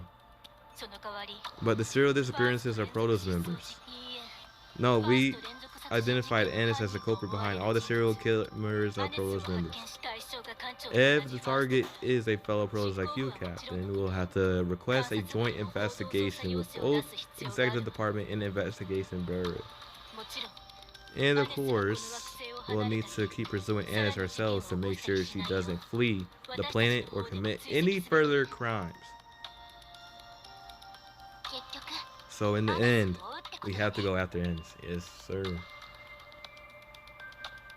And that's what we have to do. Will you help us, Heal? What to do? I hate hard work, and we already saved Akna, so our job is done. Heal, if you say it like that, people will actually think you don't want to. When you've been digging into Anis' past more recently than anyone. Huh? Well, that's... Just say you want to go catch Anis right now. Say it like you want to sit back and enjoy the ride with the incredible agents of the SS Nightmare doing all the heavy lifting. Well, who said anything about sitting back? I'm gonna pull my weight too. Charging in blindly is dangerous, isn't it? If we want to improve our odds of survival, recastination comes first. Recastination means crime scenes always leave evidence behind. Let's start by investigating this capsule. In the meantime, I'll ask someone to dig up any recent information related to Anis or the SS Blue Falcon. You know someone? I'm on good terms with pretty much everyone who deals in intel over the Iron Ring. If you play your cards right and can land jobs that are way easier, safer than what most people get. Heal steps up with a capsule first and begins examining the scorch marks from the explosion. The blood spreads across the floor like a carpet and internal structure. Uncle, you probably still can't bring yourself to get close, so stay back and rest. Can you help? Why are you making me do that? Can I come over here? I'll get you some water. Thank you. Let's get moving too. Report anything out of the ordinary. Understood. Guess I'll be moving as well. Wait. You're the captain of SS Nightmare, right? I'll just call you Captain. Is that alright? Captain, bro. Yeah. I've been waiting to ask a produce from the Empire or something. Think of it as a preliminary research. Would you humor me for just a moment? I guess. Sure, what do you want to know? It's a very important question. Captain, what do you think of the IRHV-77 pistol? I don't even know what that is. Huh? The very first pistol the Iron Man manufactured itself after splitting off from terrorization. Its durability is as poor as the low production cost, but it can be a mass produced and it's easy for anyone to handle. Truly the pistol of the people. Its classic feel of the satisfying snap of the reload action have led countless firearms experts to say no matter what gun you try, you always end up in the IRHV-77, that very pistol. A soldier of your collaborator, the captain of the SS Nightmare, no less, will assuredly have a distinguished opinion on this gun, if you heard of it. What do you think, Captain? Well, even if you ask me what I think, behind Hill's eyes, the what the freak? Unmistakable glim of a military enthusiast's anticipation sparkles brightly. There are those who hold the title of the SS Nightmare Captain in such a high regard that they hang on to every word and gesture. But there was no way to have every weapon in the entire galaxy memorized, so it took quite a bit of digging through memories from my academy days before I can manage an answer. It's a good gun as long as it doesn't break.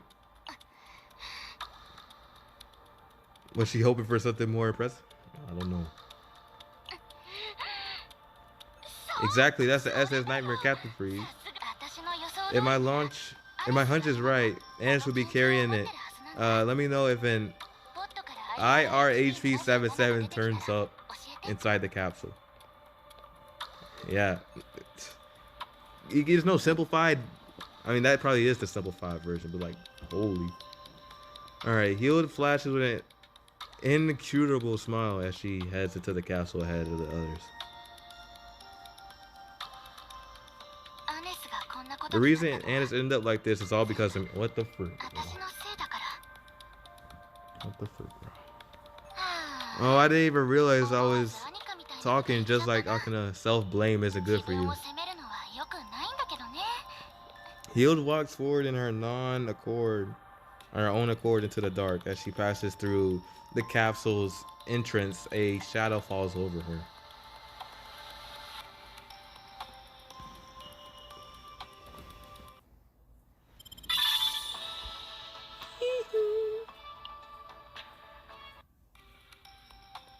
Man, how much left, bro?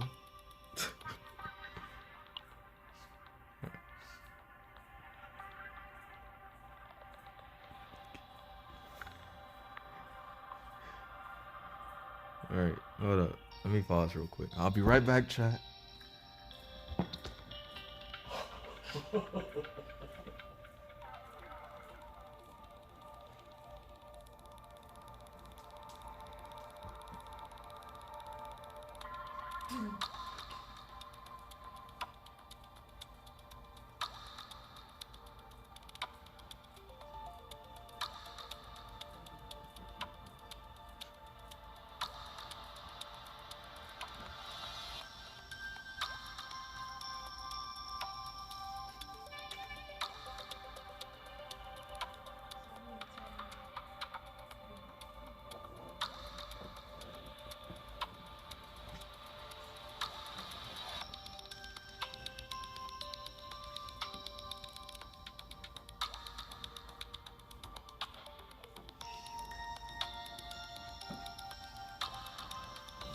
Okay, we back. All right, episode 6, Protoss, Fox, and Fuse. Where's the freak? All right, here we go.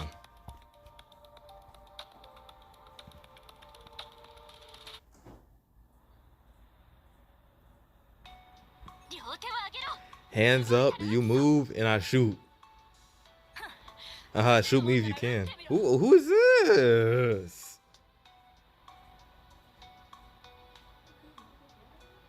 Vanessa. Oh.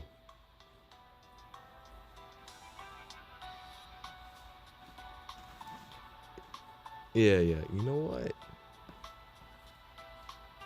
Hold up.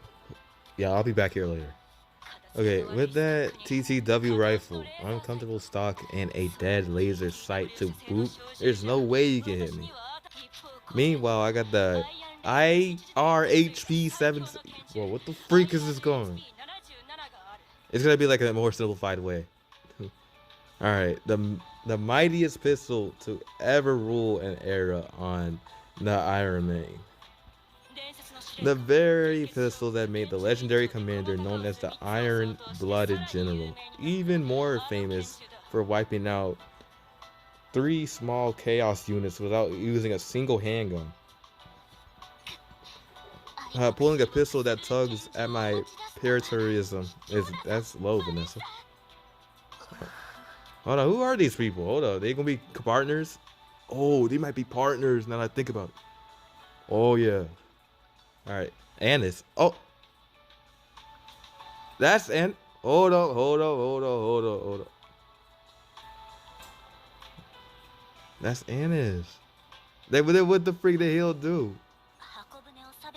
I'm not trying to discriminate against arcs, but all our Iron Rain people like this. No, it's just us. Plenty of people born in the Iron Rain has no interest in firearms. As long as you're with the fire team Fox, you better get used to it. Imperial Lab Dog. Why don't you tell us the name of the pistol of your holster? Vanessa, Imperial Lab Dog is a bit much now. That's discrimination. She's around the same age, but at the moment she looked like a rookie who joined after her. She puts on a tough act on purpose. Everything has a reason.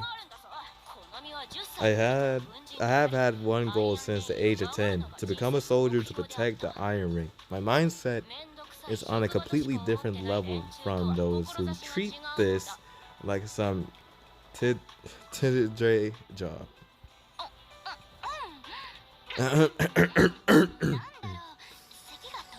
I feel a dry cough coming on for some reason. The fox is known as a cunning and clever animal. True to his name, Fireteam Fox commands a wealth of intelligence both inside and out, handles a wild variety of firearms, and on that basis flawlessly carries out missions that ordinary units would struggle to manage. Truly the most capable, exceptional, and outstanding unit around by my standards, of course.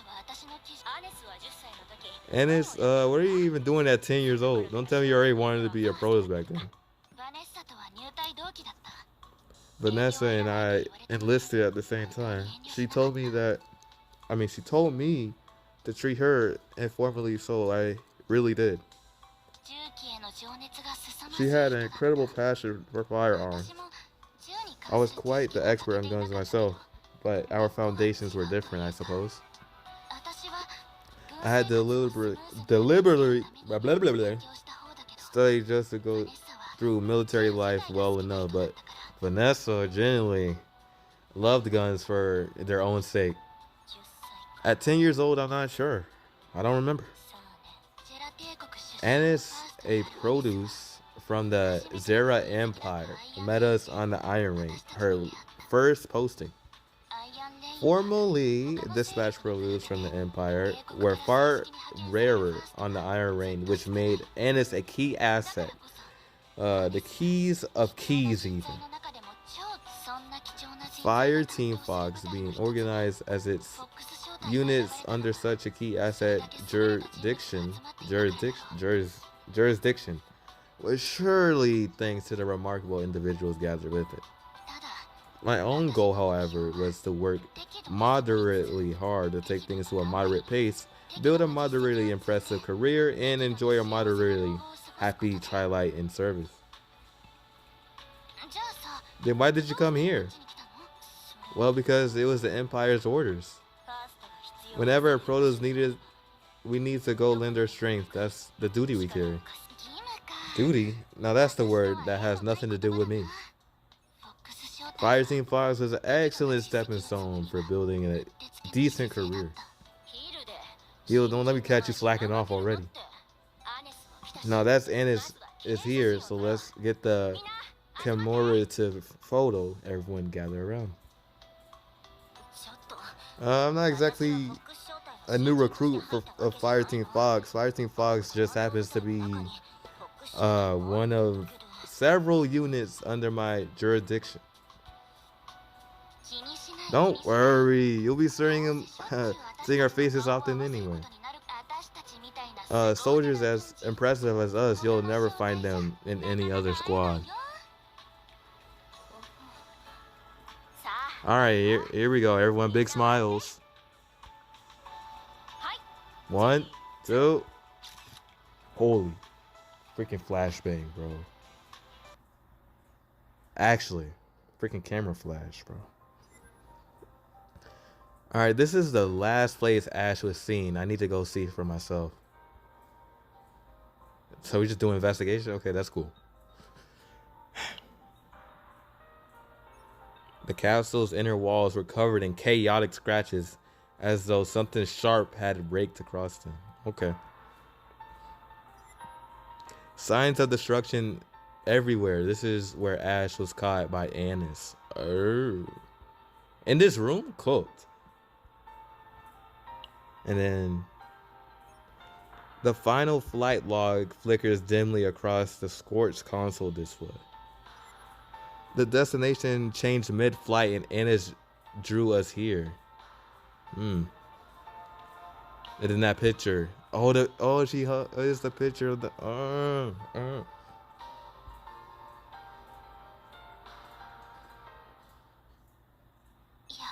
I knew you had it.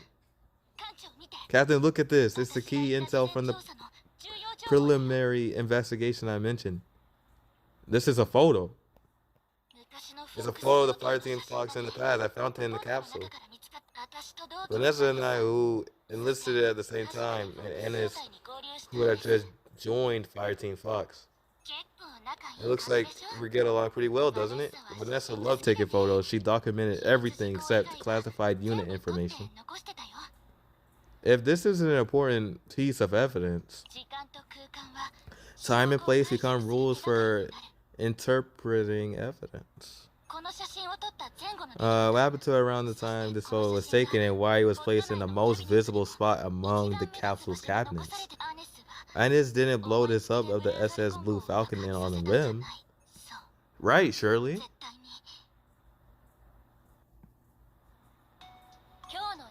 Today's mission is harvesting invader honey. Everyone who brought their weapons, right? Of course. As for today's loadout, allow me to present the anti-invader rifle HIK 2000. What is the names? I don't know. The all-purpose sidearm IRHP 77 armor-piercing rounds for dealing with armored exoskeletons. A gas mask in preparation for a spore mushroom, and a special taser for capturing dark stars or wanted criminals upon encounter. Impressive. All I have is my proto self-defense pistol. Yeah, he'll just brought everything with it, bro. What a dweeb. What are you talking about? Saying it like it makes... Saying it like it... Like I can only handle a pistol. It's not like I could carry only a pistol because I hate fighting, both in the Empire and here. The main role as a pro is to keep from getting lost in the chaos. Oh, okay, that makes sense. Dweeb alert, dweeb. I said I'm not. Annis wanted to prove that she was both a pro who's faithful to the Empire and a true soldier who could hold her own even before the Iron Reign's proudest wanderers. We teased Annis without reserve. Annis didn't appreciate it, of course, because she only disliked being teased, not me personally, so it was fine. If anything, she was found to me as one of the few friends of her own age in a strange and distant land. We agreed to go to that restaurant I told you about once this mission is over. Keep teasing me like that and I'll go alone. Oh my, really? Leaving a friend behind to go alone? Dweeb alert, dweeb. I hate you. Wait, Annis, come back. No, she gone now. Maybe it wasn't quite that bad. I can barely remember anymore. Perhaps I want to forget those memories as much as possible. The more I try to forget, the more some parts fade, others become unfamiliar, and certain moments come back vividly. In Kaiser Charity, the tumor of time that breeds contradiction is called trauma. Every moment within these memories cause pain. I deliberately used a fancy term, dweeb, since she came from the Empire. Was that too much as well? Kids these days don't even count that as an insult.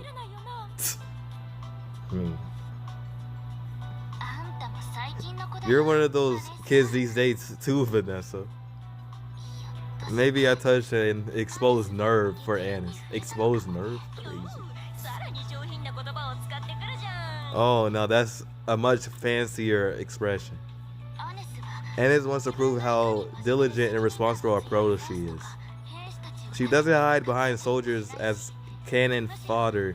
She takes on a far more dangerous missions than Protos from other units. I'm not sure what she needs to prove. Did you know, Heal? Apparently, Anis was originally posted to Tryon first. She graduated top of her class as a Protos, and so there was a high expectations from above. She chose the Iron Range, saying a good Protos should volunteer for the most dangerous postings first, and apparently the instructors held a day-and-a-half long meeting. A day-and-a-half long meeting? What the freak was they doing in there? Or so I heard. I know, Anis told me. I had a feeling. What? How do you know that information about almost no one knows about the SS Iron Rain knows except me? We're way closer than we look. We've even talked about ideal types of favorite galaxy idols. Now that you would know. Leaving their colleges out and having fun all by themselves. The more you like someone, the harder it is to get close to them. That's debatable. So don't feel left out. I'll head out first, so follow along when you're ready. But what? How dare you come up with such a ridiculous excuse? Stop right there, Heal.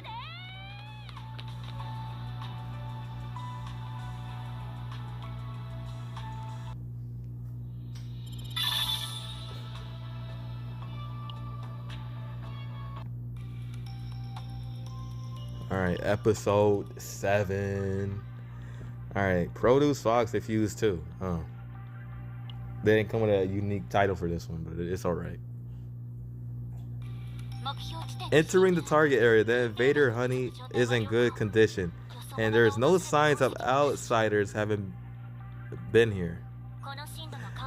With the chaos at its depth, we should be able to handle a monster ambush without any trouble. Extraction equipment installation complete. We'll retreat once the extraction is done in 30 minutes. 30 minutes?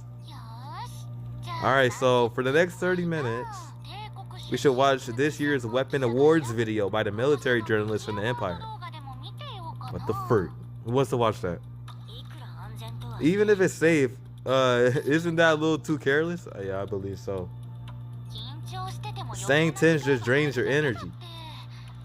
If something expected happens, handle it according to the plan. If something unexpected happens, deal with it thinking fast. That's the virtue of a soldier. And I'm number 1 when it comes to quick thinking.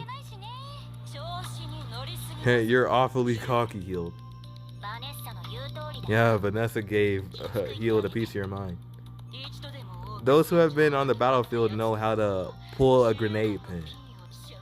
I'm much better at thinking fast than you, so I'll be the one watching the video, Healed, to go stand on guard.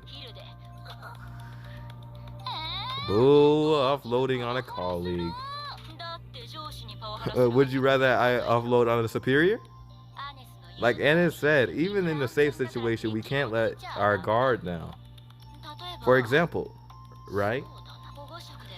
You'll never know when you might come face to face with a fluider or a nest of eggs you miss because of their camouflage.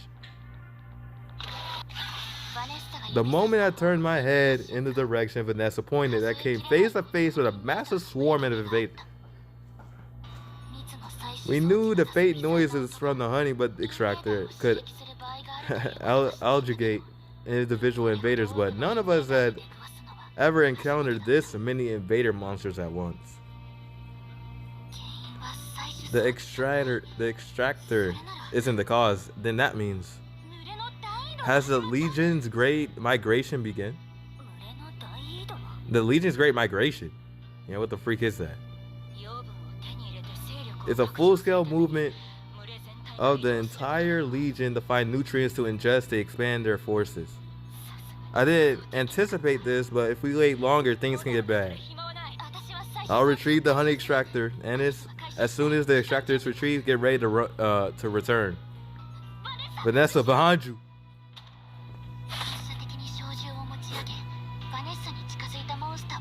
I reflexively raised my rifle and shot the monsters closing on Vanessa. The remains of the monster, pierced by the bullet, flew up right in front of Vanessa.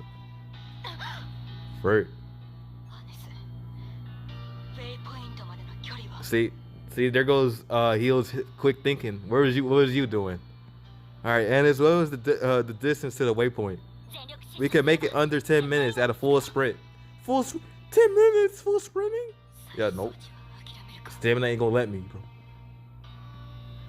bro. We'll have to abandon the honey extractor. The objective is for everyone to make it back alive, so move to the waypoint immediately. We ran with everything we had towards the waypoint. As we ran, endless waves of invader swarms appeared to block our path. Against an endlessly surged tide, tactics or special weapons were useless. With every pull of our trigger, the gunfire left our ears ringing, and the smell of gunpowder and blood stung our noses, bro. Before long, instead of the crack of a round firing, Anis's pistol was making the hollow click of a slide cycling on empty. Dang, bro. Use up all your bullets? You ain't got no backup. Use this, Anis. I quickly handed the rifle I was holding to Anis and drew my pistol from the holster.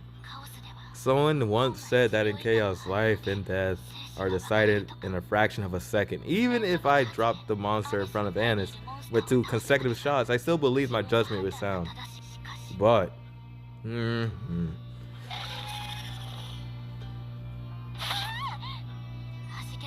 monster burst and a chunk lodged itself between the slide and the chamber, disrupting all my plans. The monster was entirely at fault, and I, a perfect soldier, had become a victim of an unfortunate accident. What the freak, bro? No, that's a false memory. I fabricated because I couldn't bear to face the trauma for what it was. Then what the freak was it? The gun. Why is it suddenly? A part I have never maintained carefully because I was cleaning it was a hassle had broken down. My own carelessness ruined everything. My arrogance and negligence came back as a cursed nightmare.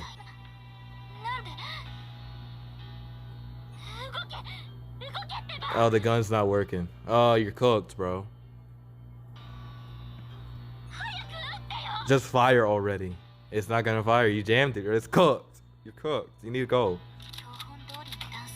I changed the magazine, reloaded, and then pulled the trigger. Just as a manual thought, the gun made no sound. I changed the magazine again, reloaded, and pulled the trigger. The trigger clicked uselessly on nothing. Why bring? Oh, that's not good. On the battlefield where life and death decided in a fraction of a second, the invader monsters kept coming without end.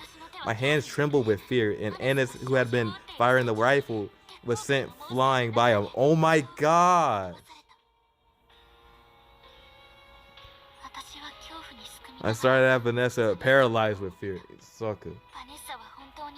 True to form, Vanessa was the quickest on her feet among all of us. Like I said, you only know how to pull a grenade pin if you've done it before.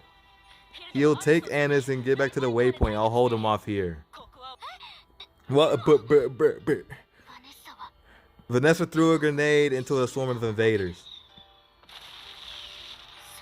It might hold back the advancing horde for a moment, but against invaders, it was a blunder that would only draw even more. Vanessa clearly knew that it was still deliberately. Don't tell me she's using herself as bait. Sorry, Vanessa, we're going back together. When did I ever say that I was going alone? When the mission is over, I'm definitely tagging along to the restaurant you two were planning to go to. We'll even make a photo. So stop worrying about me and go. Once I make a promise, I'll keep it. I always keep it. Vanessa. I rushed among the monsters and quickly pulled Annis to her feet. Then I reached into my pockets and hurled everything I had. Flashbangs, smoke grenades, whatever was there. Naturally, I had no ability to make out my surroundings amid the blinding light and pale smoke. I just had this hope, and if I did this, the enemies might pass by Vanessa without recognizing her, even if only slightly. And before that, I was simply the instinct to survive that came surging out of me. After running blindly, as I was running through hell, we barely made it to the waypoint. And before even returning, we made it straight. We sent a rescue signal to the SS Iron Ring. But even after reinforcements arrived, even after the invader swarm finished its great migration, even by the time I became the commander of Fire Team Fox, Vanessa never came back.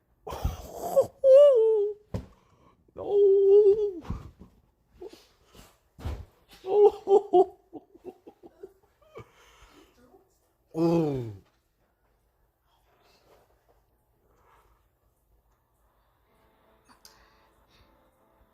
It's always so tragic.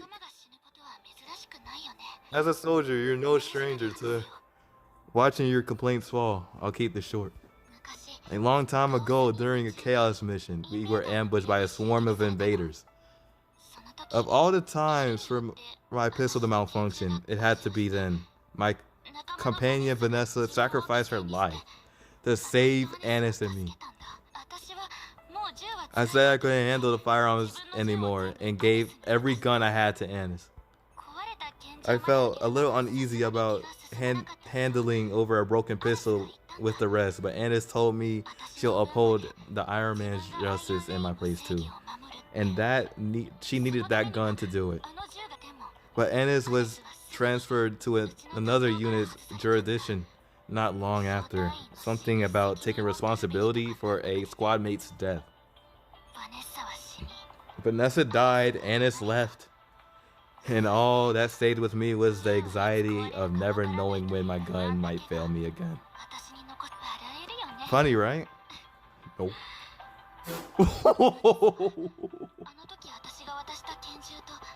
No.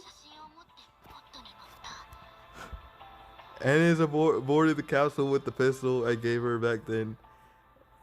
And the photo we took at the time. What do you think? What do you think that means? Hild leans closer with her bow and bends forward with a sly smile.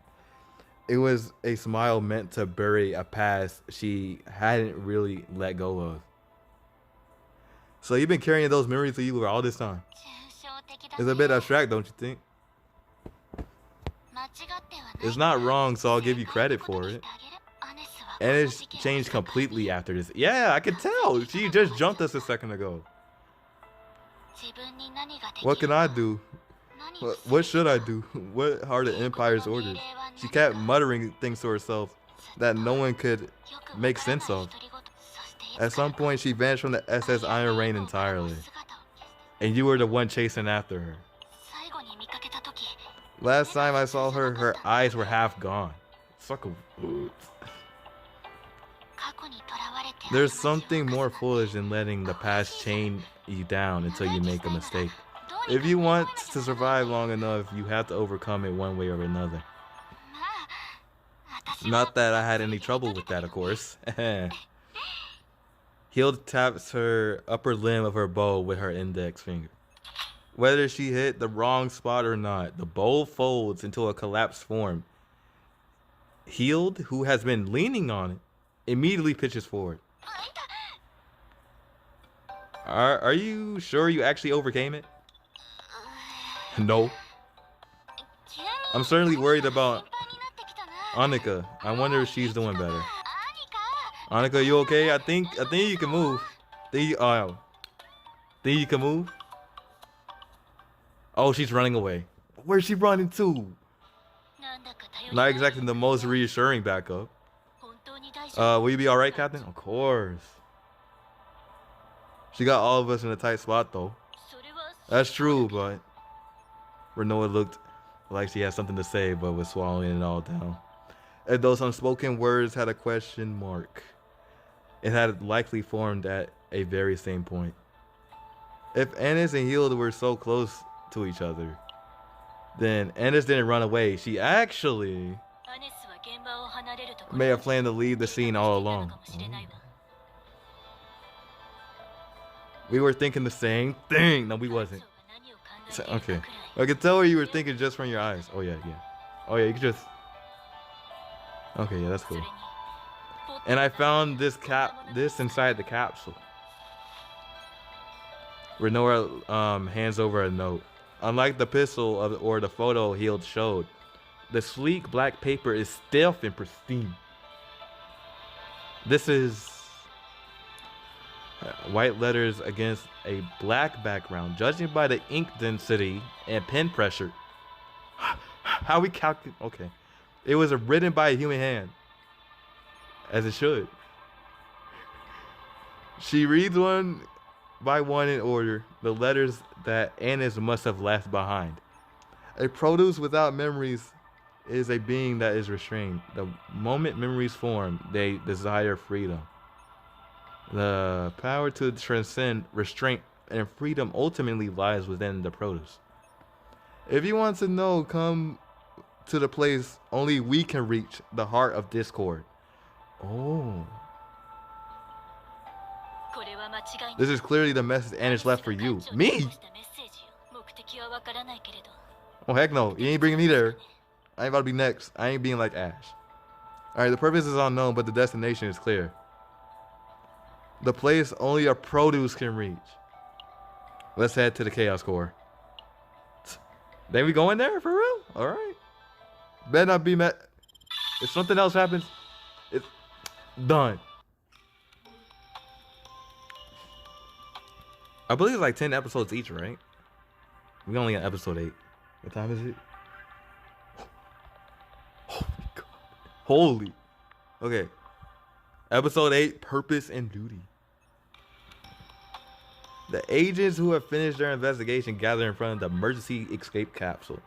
Annika appears to have recovered enough to stand on her own without help from anyone around her. We found the analysis data on the kaleidoscope hatchery and the nearby small chaos. It makes sense that the ship was headed for the kaleidoscope hatchery to begin with, but it's suspicious that it was found together with Annis's belongings. Did Annis board the SS Blue Falcon in secret from the start with the intent of coming here? You made it sound so obvious. I found a classified Imperial report related to the Chaos Core. It's a document of the Iron Ring. Doesn't have clearance to access. Annis must have brought it in herself. I also found a list of missing produce. Every missing person recently reported the Empire had an X marked over team. Photos taken at the time of death were attached as well. Most of them appeared to have been taken near the Chaos Core. The physical evidence is clear. The most likely location for Annis to have moved is somewhere near the... yeah, we've been through this. Even if she isn't in the vicinity, once we purify the Chaos Core and clear our line of sight, we can continue tracking her. Since it is a small chaos, the purification itself shouldn't be a major issue, right, Captain? It's a small chaos. Purifying the chaos, ascertaining Annis' identity are our top priorities. However, we need to be careful about engaging Annis in a direct confrontation. Yeah, we're trying to make her good again. Yeah. If we fight the same battle as just now, we'll all be wiped out. Yeah. Them tentacles no joke, bro. If we stall long enough, reinforcements from the SS Iron Ring will arrive. Our objective is mobility and renaissance. We'll move with haste.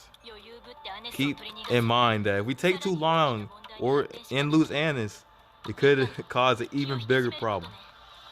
Understood. I'll be careful not to get in the way. We're the Buffalo Bomb Squad after all, so we got to contribute at least one bomb.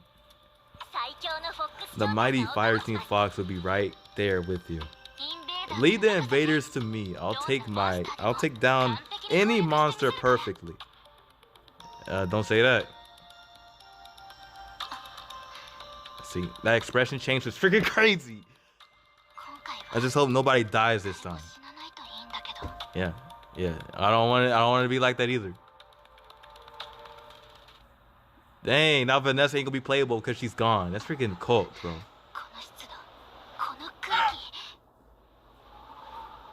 This humidity, this air. I've got a feeling.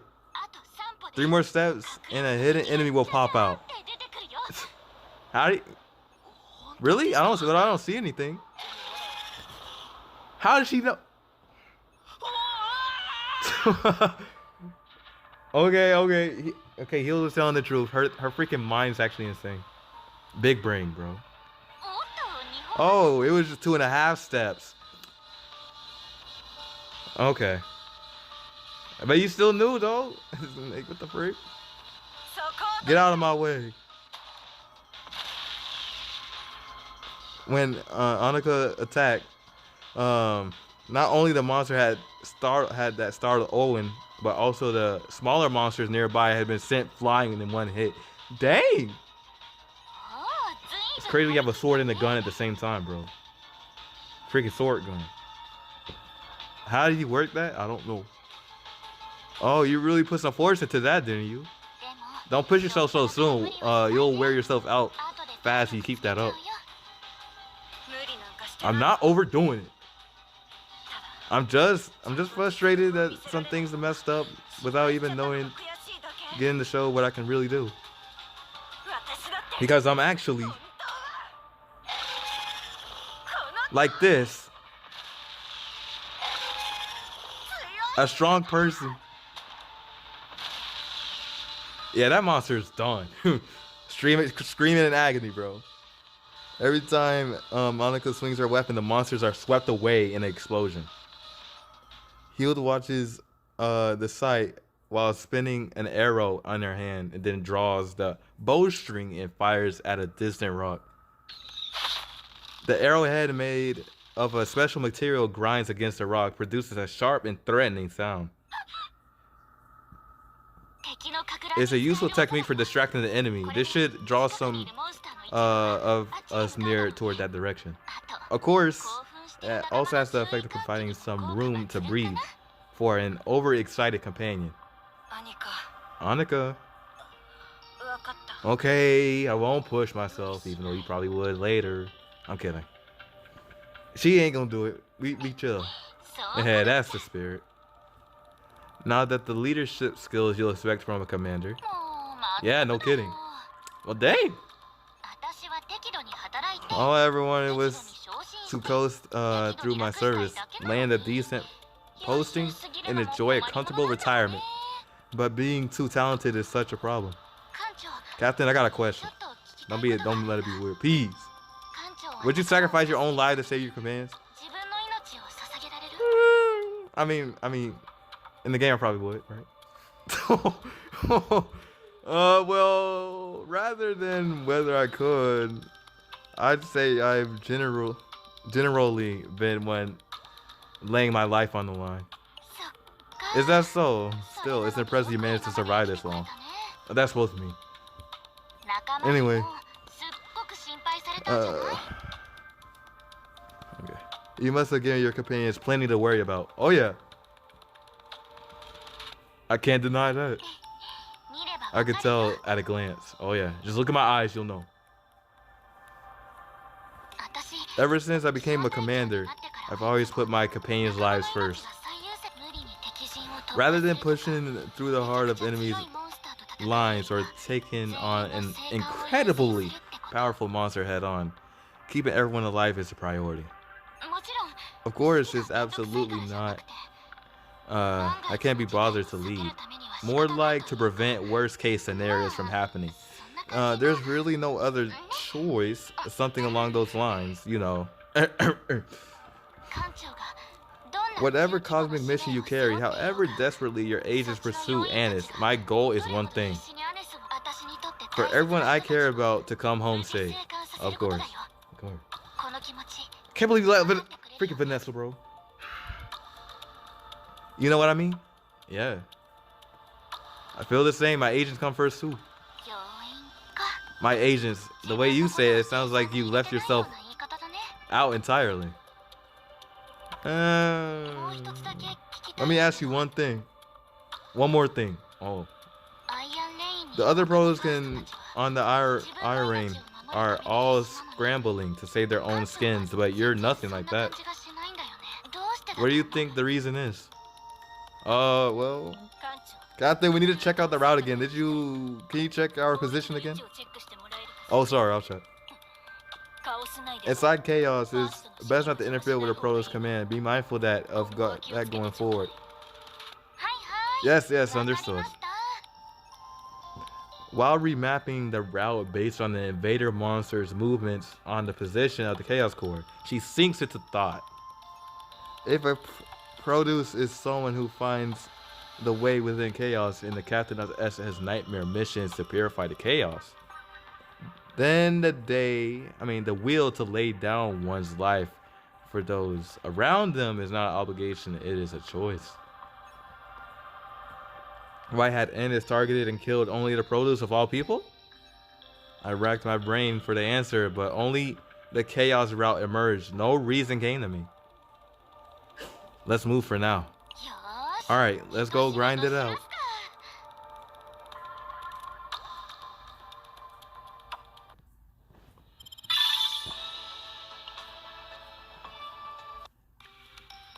Alright. Episode 9. Commander healed.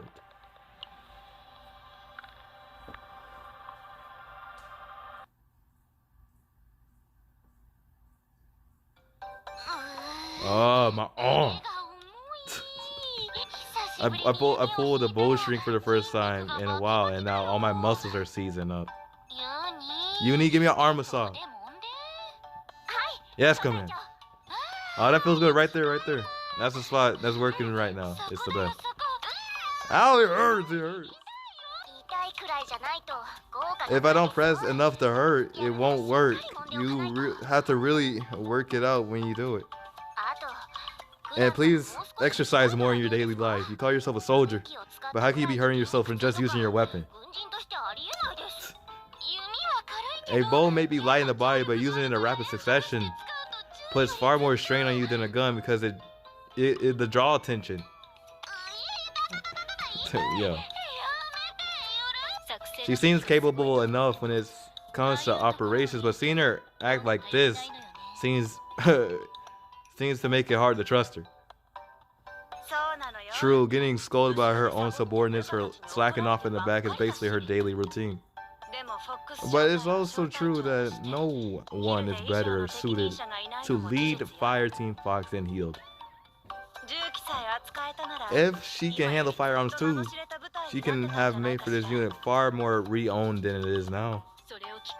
Hearing that somehow makes it even harder to trust her. It hurts, it hurts. Captain, your message, you massaged me instead. I can't trust Uni. No? I mean, and you can trust me. You do better than Uni, even though I haven't even gone over there yet. How you supposed to know that? Come on.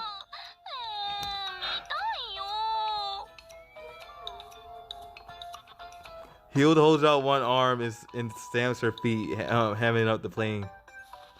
I take her wrist, I give it a quick look. But with her baggy sleeves in the way, I figure massaging with my bare hands won't do much good. Alright, it'll be hard to massage with an outer layer on. I'll just take it. I had absolutely no trouble at all. Captain, you have time to massage someone's arm. Take care of yourself first. Hill's arm pulled by Uni and mine by Renoa were both dragged up to the opposite directions. See, by outbreak? Okay. No! Help me, Captain! I don't really mind, but...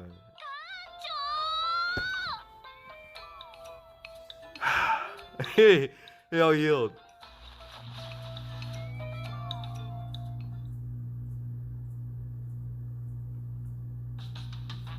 After getting enough rest, we pressed on deeper inside. Hill showed off her brilliant archery as if her earlier complaints about the pain and all was been an act. Renoa, Akuna, and the other agents have stayed in good shape as they continue fighting. If we keep going like this, ta-da, a massive obstacle appears. A colossal pit blocks the path of what seemed to look like an unstoppable march. Do you all know what a Brood Lord is? No. It's one of the largest invader monsters, an individual comparable in scale to a building or a battleship, right? Oh, you're talking about like the big monsters. Oh, you're talking about... Correct. That's what you expect from a vice captain of the SS Nightmare.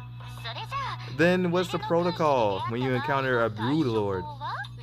There's a chance that it harbors other invader swarms inside, and direct confrontation could impair our combat strength, so our guidelines can call for maximum caution. It's not that we have a zero chance with our current strength, but thinking about the potential standoff with Annis, it's better to go around. Just as I thought. I knew it. Predictable, so predictable.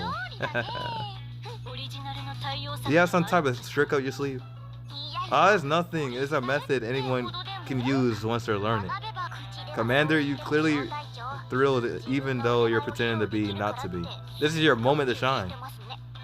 What are you talking about? I'm simply just trying to get through this obstacle efficiently. Oh. That thing's huge. Okay. Whoa, it appeared. As I said, we need to avoid a direct fight, understood? Of course, I know, don't worry. Now, aim the special the special arrow at the Brood Lord's face where its olfactory organs are concentrated. He sleepily grabs an arrow and draws the bowstring with one fluid motion. That satisfied smile plays at the corner of her lips. Fire!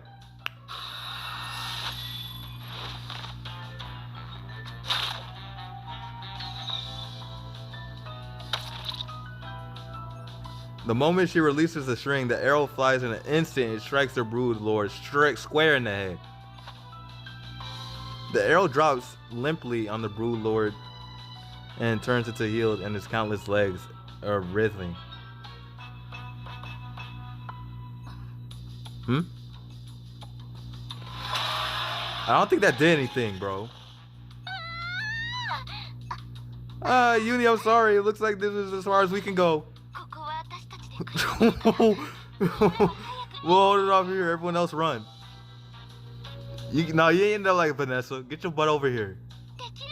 You can do it, right, Uni? What? I'm staying too. The Brood Lord rears back and raises his massive forelegs as it's coming crashing down like this. Even if the attack itself is dodged, the formation would be disrupted and all agents would be thrown into disarray. Like this, while pretending to lower your guard. One more special arrow that pairs with the last one.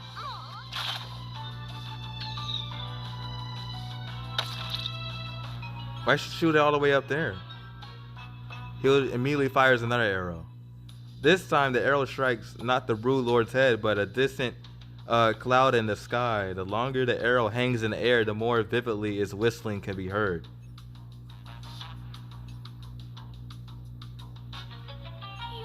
The arrow just flew off into the distance? What do we do now? Should we make a run for it? Don't worry, it's all over now. The arrow was quite literally bait. Bait. The Brood Lord turns his head to follow the arrow's trajectory.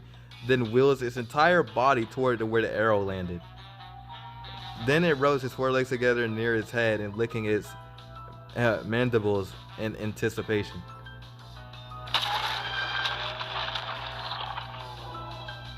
How did that work? It then moves in the direction where the arrow flew. The distinctive tremors of the Brood Lord creates as it gradually grows more distant. Wow. How did you do that? I've never seen anyone control such a massive monster so freely. That's what I'm thinking. Like, how the freak you do that? How lace that arrowhead with the scent of the invaders of the Brood Lord's type are attracted to. Oh. The strategy to let the Brood Lord catch the scent first, then fire another shot far away to lure it in. A strategy like this wouldn't work without arrows.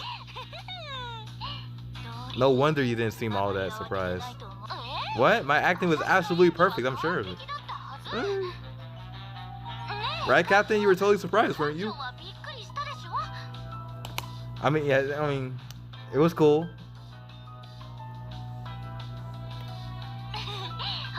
See, I knew you'll pull it off.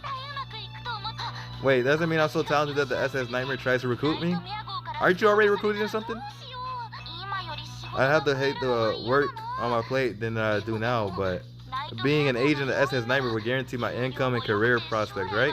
If I could just lounge around in the armory and kill time, we wouldn't take you. Stop dreaming. Dang. They even know it. Why you do that? They even know you. You know what? Keep going. Heald walks away, leaving Renoa staring at her with displeasure. Her slender waist moves flexibly beneath the folding bow as she clipped in her jacket. Her retreating figure, like a fox switching its tail to throw the battlefield into disarray, reminds one once more of where she belongs.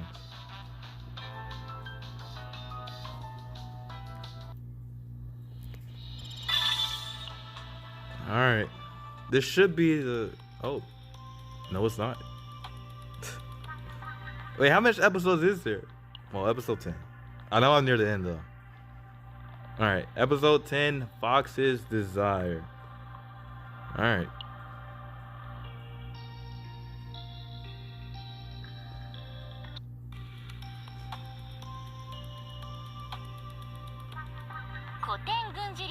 There's a concept in a classical military theory called depth.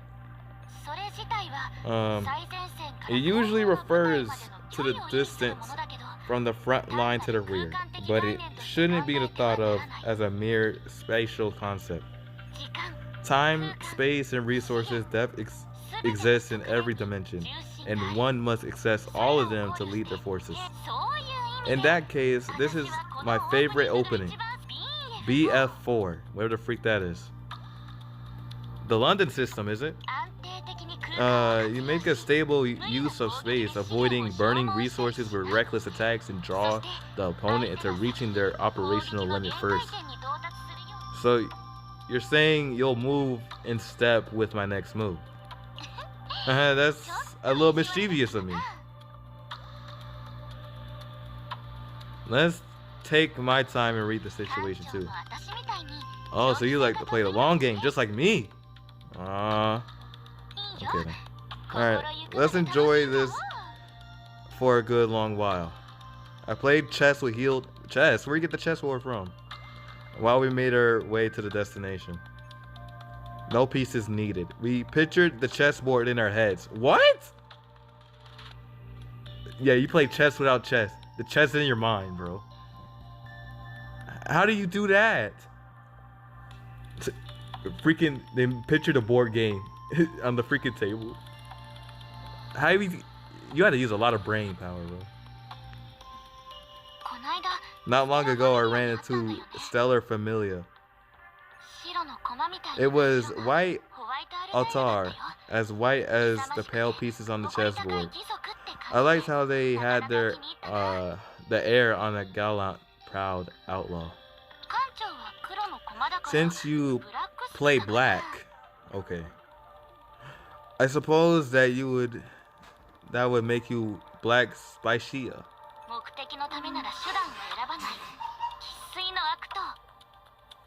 The villains who stops at nothing to get what they want.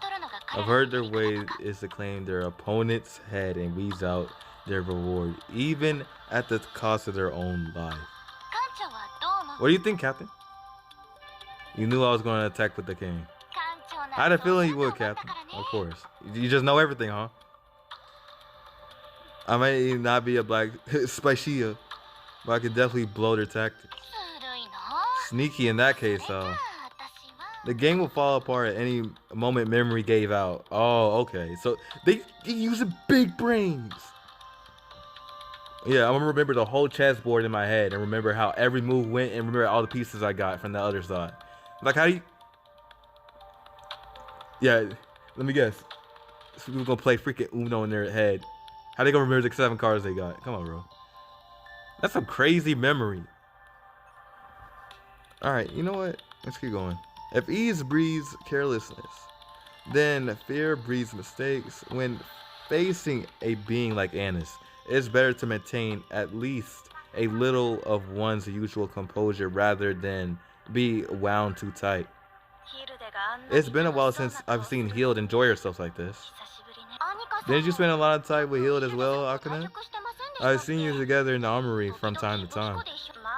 Well, that's true, but she might look like she's coasting along about being lazy about everything, but she's actually quite curious at heart. Once she gets fixated on something, she'll stay up for days on end, digging in relentlessly until she finds the perfect solution.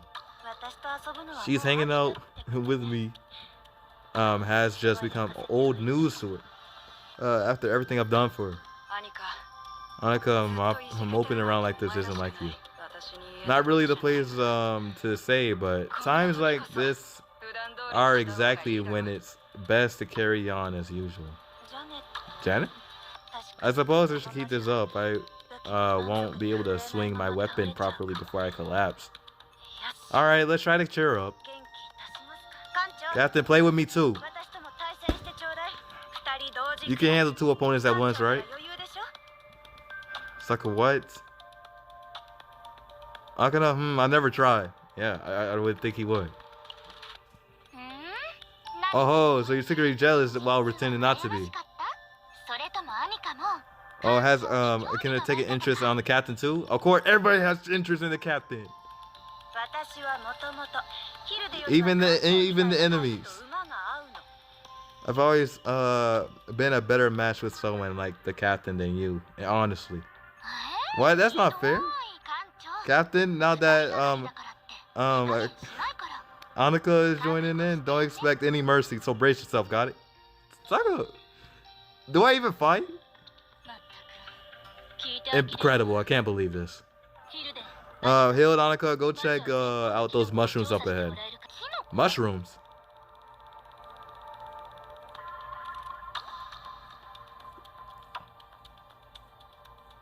What type of mushrooms is that? Where Renoa gestured with her chin stood a mushroom towering tree 3 or 4 times smaller than a person.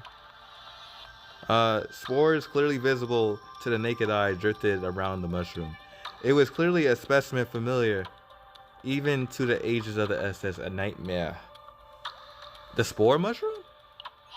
Oh, you know your stuff. It's a mushroom that releases alluring spores. Most creatures that blunder in without knowing any better can end up as bug food. One whiff and you're flooded with euphoria. Two of your mind lights up like a flash, and the third leaves nothing but a wretched discomfort and frayed nerves. A truly magical powder. Yeah, don't go near that freaking mushroom. It's not fatal, but it can give a significant impact on the operational performance, so be careful, understood? Yeah. Alright, so we'll take a wide detour around the mushrooms end. Don't tell me we get hit by these mushroom scents. Ah! Freaking flashbang. The freaking mushrooms got us, bro. Why are you standing like that? Just now? Didn't you hear Anis's voice? What do you mean? Annis wasn't... Captain, what did you say? No, she got freaking... She sniffed the mushroom air. Sniffed the mushrooms, bro. I didn't say anything. Not just Hield and Renault. Every agent in the vicinity glances around at the empty air. Even each of them vividly hears a different person's voice and wanders in search of a source. Only the massive spore mushroom, the hazy mist of spores, and the low drone of the insects can be detected. Ah, I see. An invader monster that lures humans using compounds similar to spores. Don't tell me already. The following the source of the insect sounds step by step. A voice comes through too clear to dismiss as a hallucination conquered by a monster. Why the white screen? Like, you can't do like black screen, white text? Come on, bro. Wait, who said that? Remember me. Wait, who said? The voice soon takes shape, and the shape throws my senses off. Instinctively, a hand closes around the watch hanging around.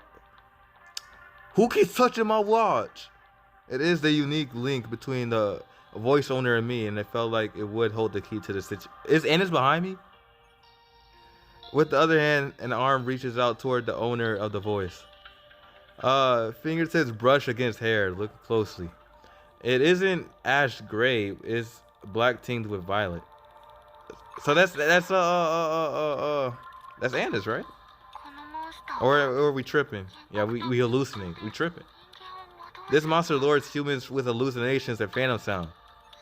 It scrambles the thoughts of a person normally carries, intense desires all mixed together at random. Hield presses one hand over her nose and mouth as she takes a slow deep breath. The voice gradually fades as the figure staggers rapidly as it's struggling to stay upright. The effect doesn't last long, but given how thick the concentration is, quite a few of them must have swarmed in. At this rate, the hallucinations will only grow stronger. We might get devoured. The insect sounds warp the surrounding place completely. My body, which had been impossible to control, finds itself laid out from a plush sofa, and Hield slowly climbs on top.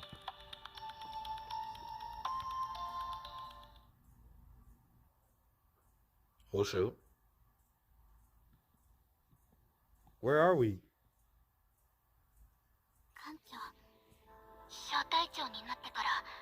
Captain, there's only one thing I consider the most important since I became a commander. Nobody dies. What about for Vanessa, bro? The stutter was insane. Ooh. Hield straddles the fallen torso and rummages through the jacket's pocket. While she pulls out a small brown chip, the jacket strides out smoothly as someone tugged it from behind. As a folding bowl clatters to the floor, Hield places the circular chip in between her teeth. A sweet yet metallic scent drifts around the tip of my nose. Hield leans in with a fox-like grace until her cheek nearly touches mine. What is this scene? Captain, never sacrifice yourself. Captain, leave your body to me. Crazy sentence, by the way. Alright, are you listening, Captain? You have to survive. I love you, Captain. Are you the first person to confess? Remember? Wait. No, we're hallucinating, right?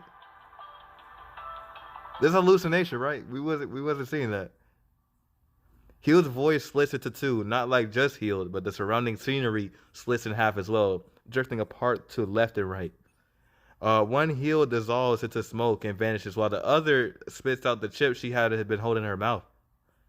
Oh.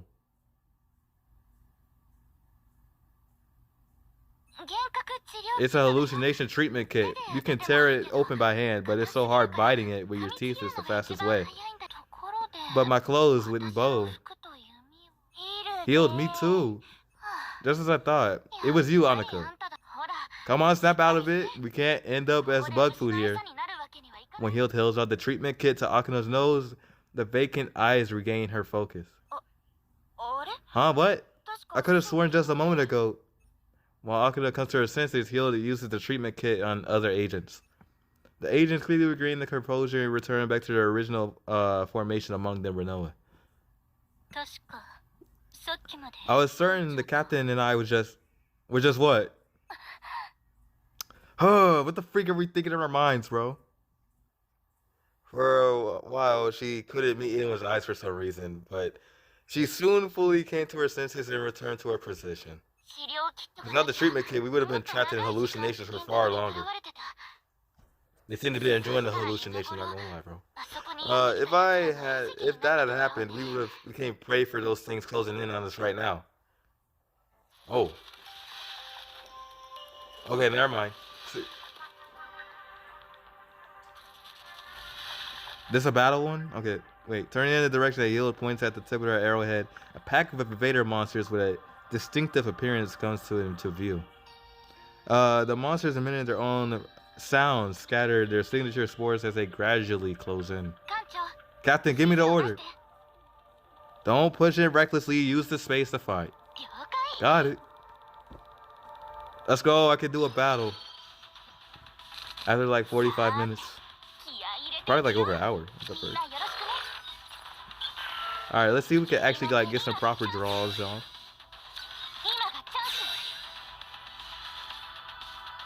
This can draw 3, right? So let's. Good thing I'm a healed. He'll be doing crazy numbers. Oh, and it's the AoE one, the fracture one. Perfect. Hey, we got the 0 in. Oh yeah, we gotta be. Wait. Let's use this. Oh, they're dead. One turn clap, as it should be. See, I need to climb up tower. If I don't climb up tower, I'll be upset. I'm gonna try getting that done later. But I'm not doing it this stream because it's about to be 5 in the morning. Alright, when the monsters were defeated, the spores scattered completely like smoke dissolving into the air. Our senses of direction quickly returned to normal, and the distance to the Chaos Core could be gauged perfect. So how are you feeling, Captain? We're not far from the deepest point now. Oh, we still going to the Chaos Core? Dang, bro. I mean, the Chaos runs do be taking a long time, so it makes sense. That's a relief. Let's keep moving. But Captain, what kind of hallucination did you have earlier? No, don't ask me that, bro. Don't ask me that. I saw Annis first, then Vanessa, and last of all, I saw you. So let's call even. That's fine, right? Yeah, even. Even for what? No, I gotta see their hallucinations, what they saw, bro. Heal pretends to bite the treatment kit like in the hallucination that strides ahead as she's swishing a tail behind her. My sense of direction is restored, but it made me wonder if I were still inside a hallucination.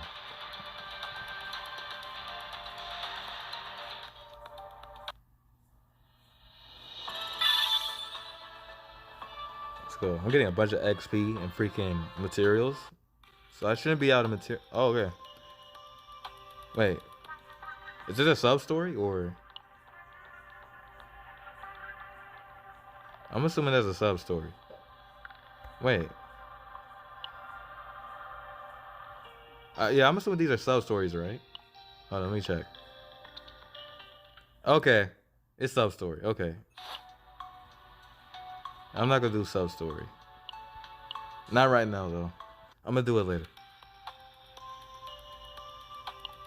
All right. Final one. Episode 11, Darkness Behind the Mist. Now if we get freaking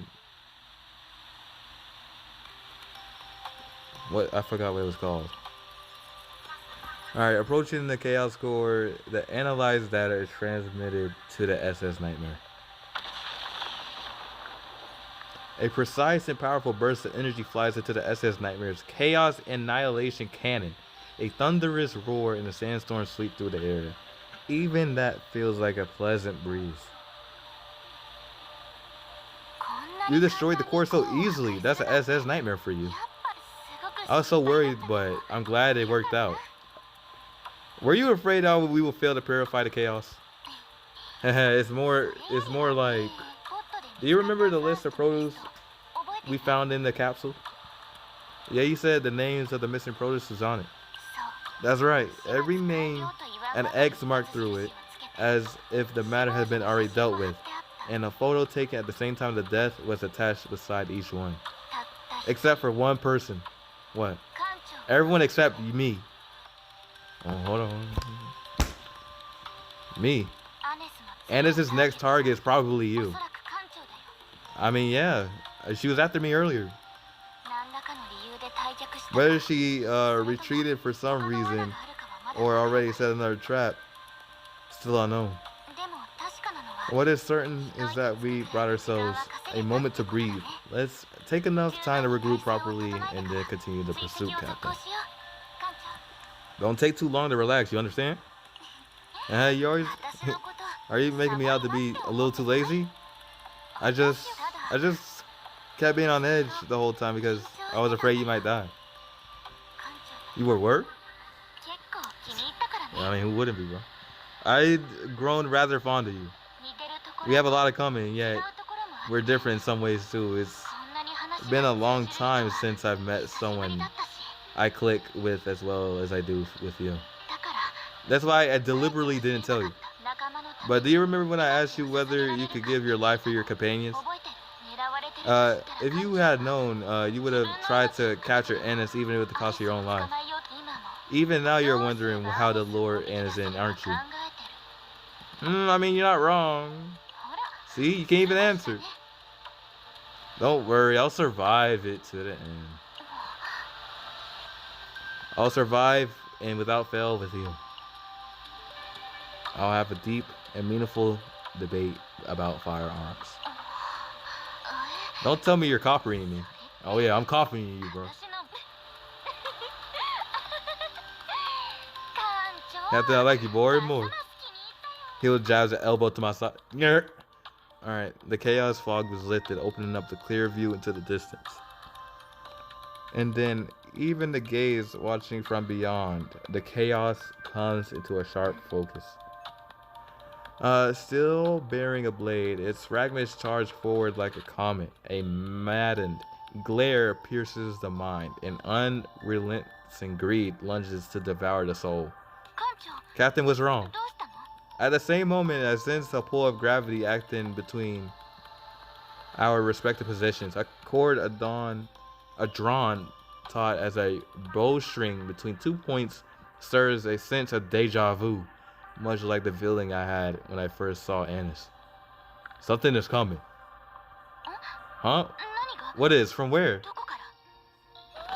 Whoa, look at this! There's a huge pile of incredibly expensive jewels. Ray, get the freak back, bro. It's a trap. I turned my head where Ray's voice came from. Is what I realized from my bonds. My body and mind feel free once more.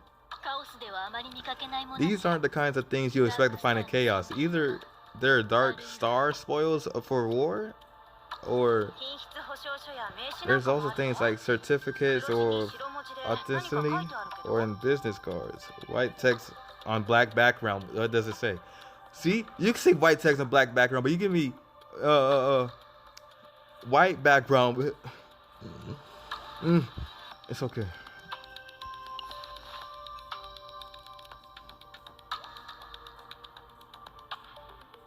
I approached Annika and Renoa to take a closer look. In Renoa's hand is a sleek, crisp black business card, and a piece of paper with the same appearance drifts through a faint memory. I carefully trace the faint memory step by step. Proto's memory freedom capsule. This is definitely the one that was in the capsule. Everyone step back. The moment you touch those jewels, it might be caught into something troublesome. On the business card, there's a symbol belonging to those people. At that moment, a sharp click of heels echoes through the air. Let me guess, that's Annis? By the time I turned to look, the owner of those footsteps had drawn far closer than the presence I since suggested. The gait was both stealthy and alluring, and the nonchalant smile was serene. Nonchalant? While Annika and Yield exchanged glances as to ask whether the other knew who this person was, Renoa held her breath and glared at the woman. It's Arabella! It's Arabella! Wait. What? Oh, I didn't think she was gonna be here this early. You know what? Yep, hold on. Yo.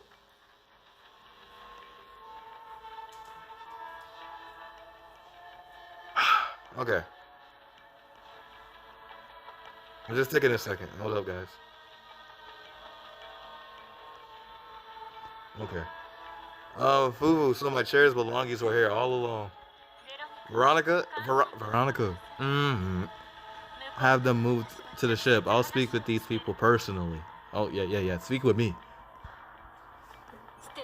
A group among the Stella Familia that will stop at nothing to fulfill a contract as long as the payment is right. To think the leader of the Black Spicia would show up in person, now that's a rare sight. How kind of you to recognize me before I even have been introduced myself. Call me Arabelle. I already knew that. Nice to meet you. Drop your weapons and stay where you are. Move and I'll shoot. Good. Oh my, have we committed some type of sort of offense? On the contrary, I came to offer my thanks. After all, you are the ones who found my lost jewels. Oh, we cool? Okay. Why not join us on the ship for a cup of tea? Commander, can we move? Of course, they can't shoot us anyway. Okay. I believe I told you to stop. We're tracking a serial killer wanted by the Empire. Given that this location has a close connection to the suspect, we need to thoroughly search everyone involved. And if the other party happens to be the Black Spicia, that goes without saying. Oh my... I can't! Okay, anyway. That stings a little. Being suspected is nothing new to me, but... I wonder what it would take for you to believe us, Fufu. Who's Fufu?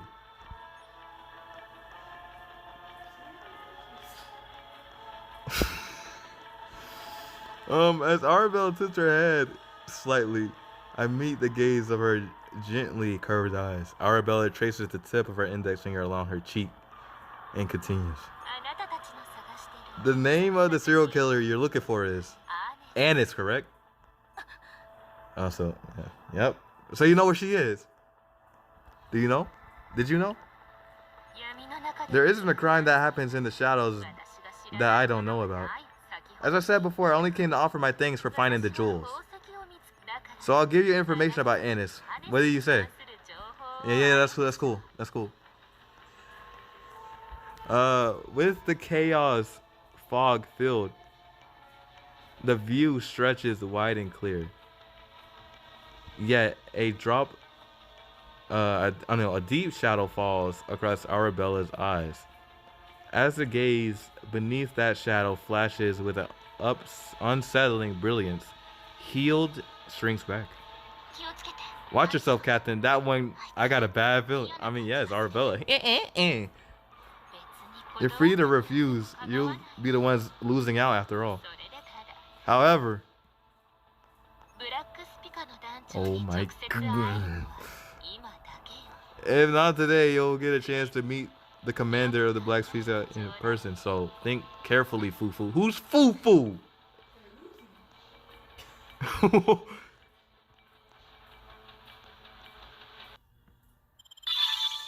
Bro. I'm sorry. I'm sorry. Okay. Okay. Yeah.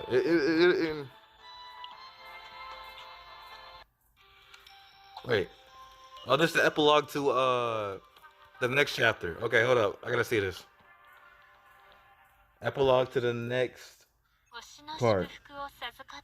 Alright. There were progenitors who received a blessing from the stars. Bearing the unique appearances of special abilities, each one of them passed down their own unique traits and to their descendants. If the stars are a single expanse of Earth, and the progenitors are the primordial seeds, and then today's countless flowers and fruits enrich that earth in abundance. The flowers and fruits of this age is what we call the Stella Familia. Oh, I see. Oh, this is her lair. This is her place. Well, does that answer your question? As far as questions from the Stella Familia go, yes. Yeah. They work together. Yeah. So, okay. Bro, look at Arbella. Okay, Black Spirit, you've been strained back even as descendants who received the star's blessing. Knowing the progenitors and yet from your orbit, there must have been a reason. Traits are one nature. The name given to those born wicked is none other than Black Spirit. I'm sorry if you were expecting a similar answer, but there's no reason. I simply move as I am drawn. And I am defined as I am seen. Yeah, I could tell. Alright. The same must be true of you. At first I thought I sought to reclaim my lost memories. In the place of those lost memories, I uncovered on why they had to be lost. And that became the reason I stayed from the Empire's orbit. Then what's the reason behind all this proto-serial killings? It isn't murder. It is a return. Bound within the orbit called the Empire, one cannot see the truth. I always give them a chance, but they remained willfully ignored to the very end. Those without the will to awaken nothing but empty shells, they must be returned to their most pure form. If the produce in the flowers and fruits, then the seed that sprouted us is the chaos core. Then the earth we grow is from the discord itself. When the produce refuses with the chaos core, they at least return to their most pure and primal form. And terrorization, this is called primonomia. As I suspected, you know far too much. That's why you came looking for me. You may or may not know this, but the commander of Black Spicia doesn't know her face just to anyone. The contracts I personally got involved in have nothing to do with the gravity of the matter or the reward offered. Yes, what I truly desire is a pure primal essence to fill this body and pitted like a taxidermid shell after having come to understand everything. Desire card. Desire card. Chaos run. The picture. A corrupt motive. It is morally that takes a desire corrupt. Those who have awakened call it control and suppression. From all this perspective of the Empire's orbit, we're both equally corrupt and submersive, aren't we? Our purposes differ. Our goals are the same.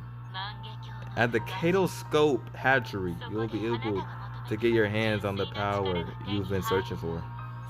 And I will reclaim the desire I lost. Your desires are none of my concern, even if that desire involves a Protoss.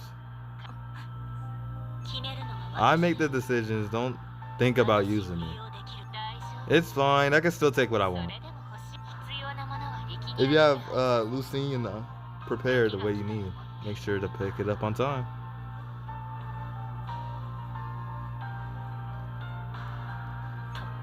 Time. The Protos. I must break free from the Empire's orbit and return to the primordial Discord. Is it, though, that you wish to desire Protos of the SS Nightmare? Oh. No, it should be. Yo, Arbella. I know you come in like 2 weeks.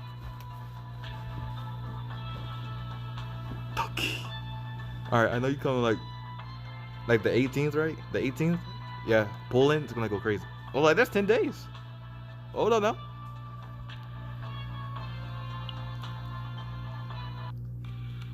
Okay. I know this ain't all the story because this is just part 1, but so far it's looking pretty good. It's looking really good. I'm just really thinking on what Arabella's gonna do, if I'm being so honest. Cause like, holy. But yeah, I don't really have much to say about it.